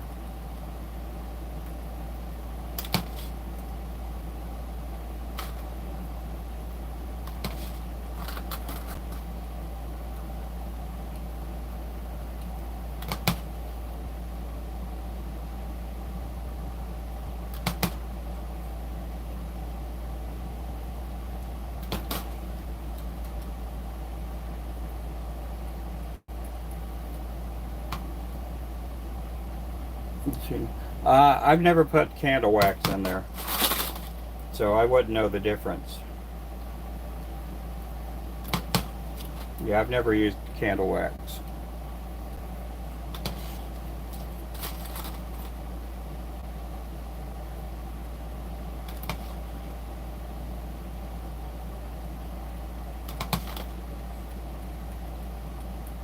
I think the the beeswax works better than paper, but it does leave like a black rim around the pot, where if you burn paper in there, you won't leave any kind of residue, wax residue or anything on the pot.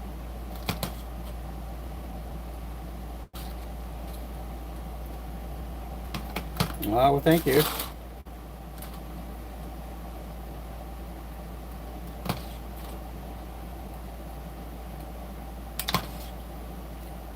Man, it's just wearing me out.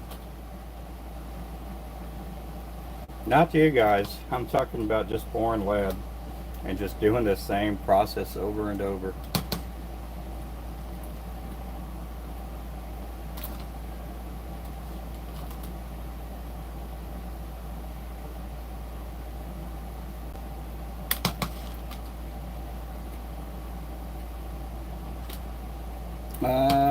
You can do both with these. You can fly fish with the 1/32, or you can use a spinning cast rod. There are a lot of guys that fly fish for crappie. A lot of guys out there that fly fish for crappie.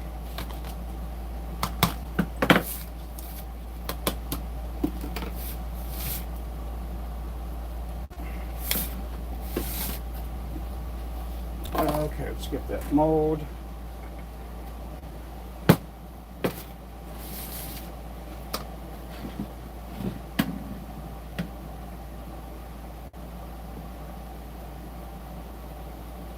Yeah, Yeah, I fly fish maybe once or twice a year. I do have a fly rod, but I don't go fly fishing a whole lot.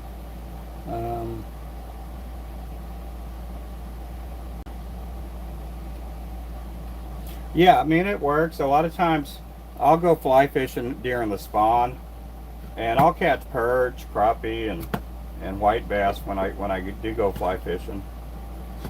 But a lot of times I'll just you know, use a spinning rod and catch the crappie that way. Sometimes they're 3 feet in the water, sometimes they're 10 feet in the water. You know, but with the fly rod, a lot of times I'm getting them, you know, at the surface, or sometimes I'm catching them, you know, 6 to 12 inches deep in the water. And that's with a wet fly. If I go with a dry fly, sometimes I catch them during the spawn because they'll come up to the surface a lot more. And a lot of times, when around here when the crappie spawn, sometimes you'll have the mayflies out there.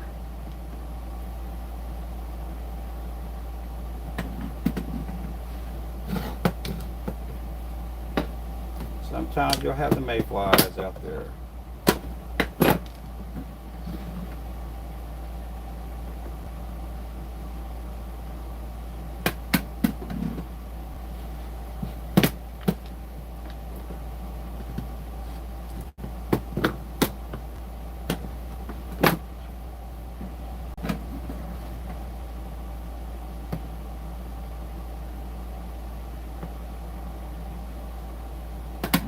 And it sets up fast when you're pouring these. It's hot.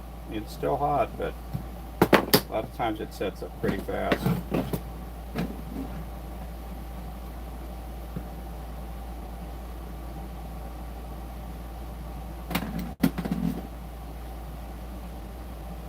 I don't know if you can see the color change.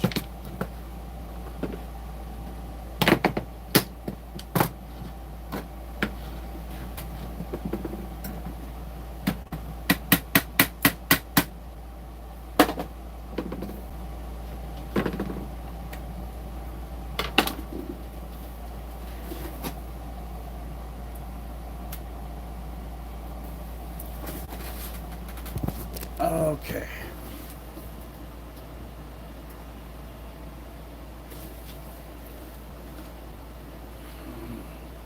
Okay, guys, I'm going to take a break. I'm doing good there, Tyler. We'll see you guys later. If you haven't subscribed already, make sure to subscribe. We'll catch you guys later on. Thank you again for watching. Bye-bye.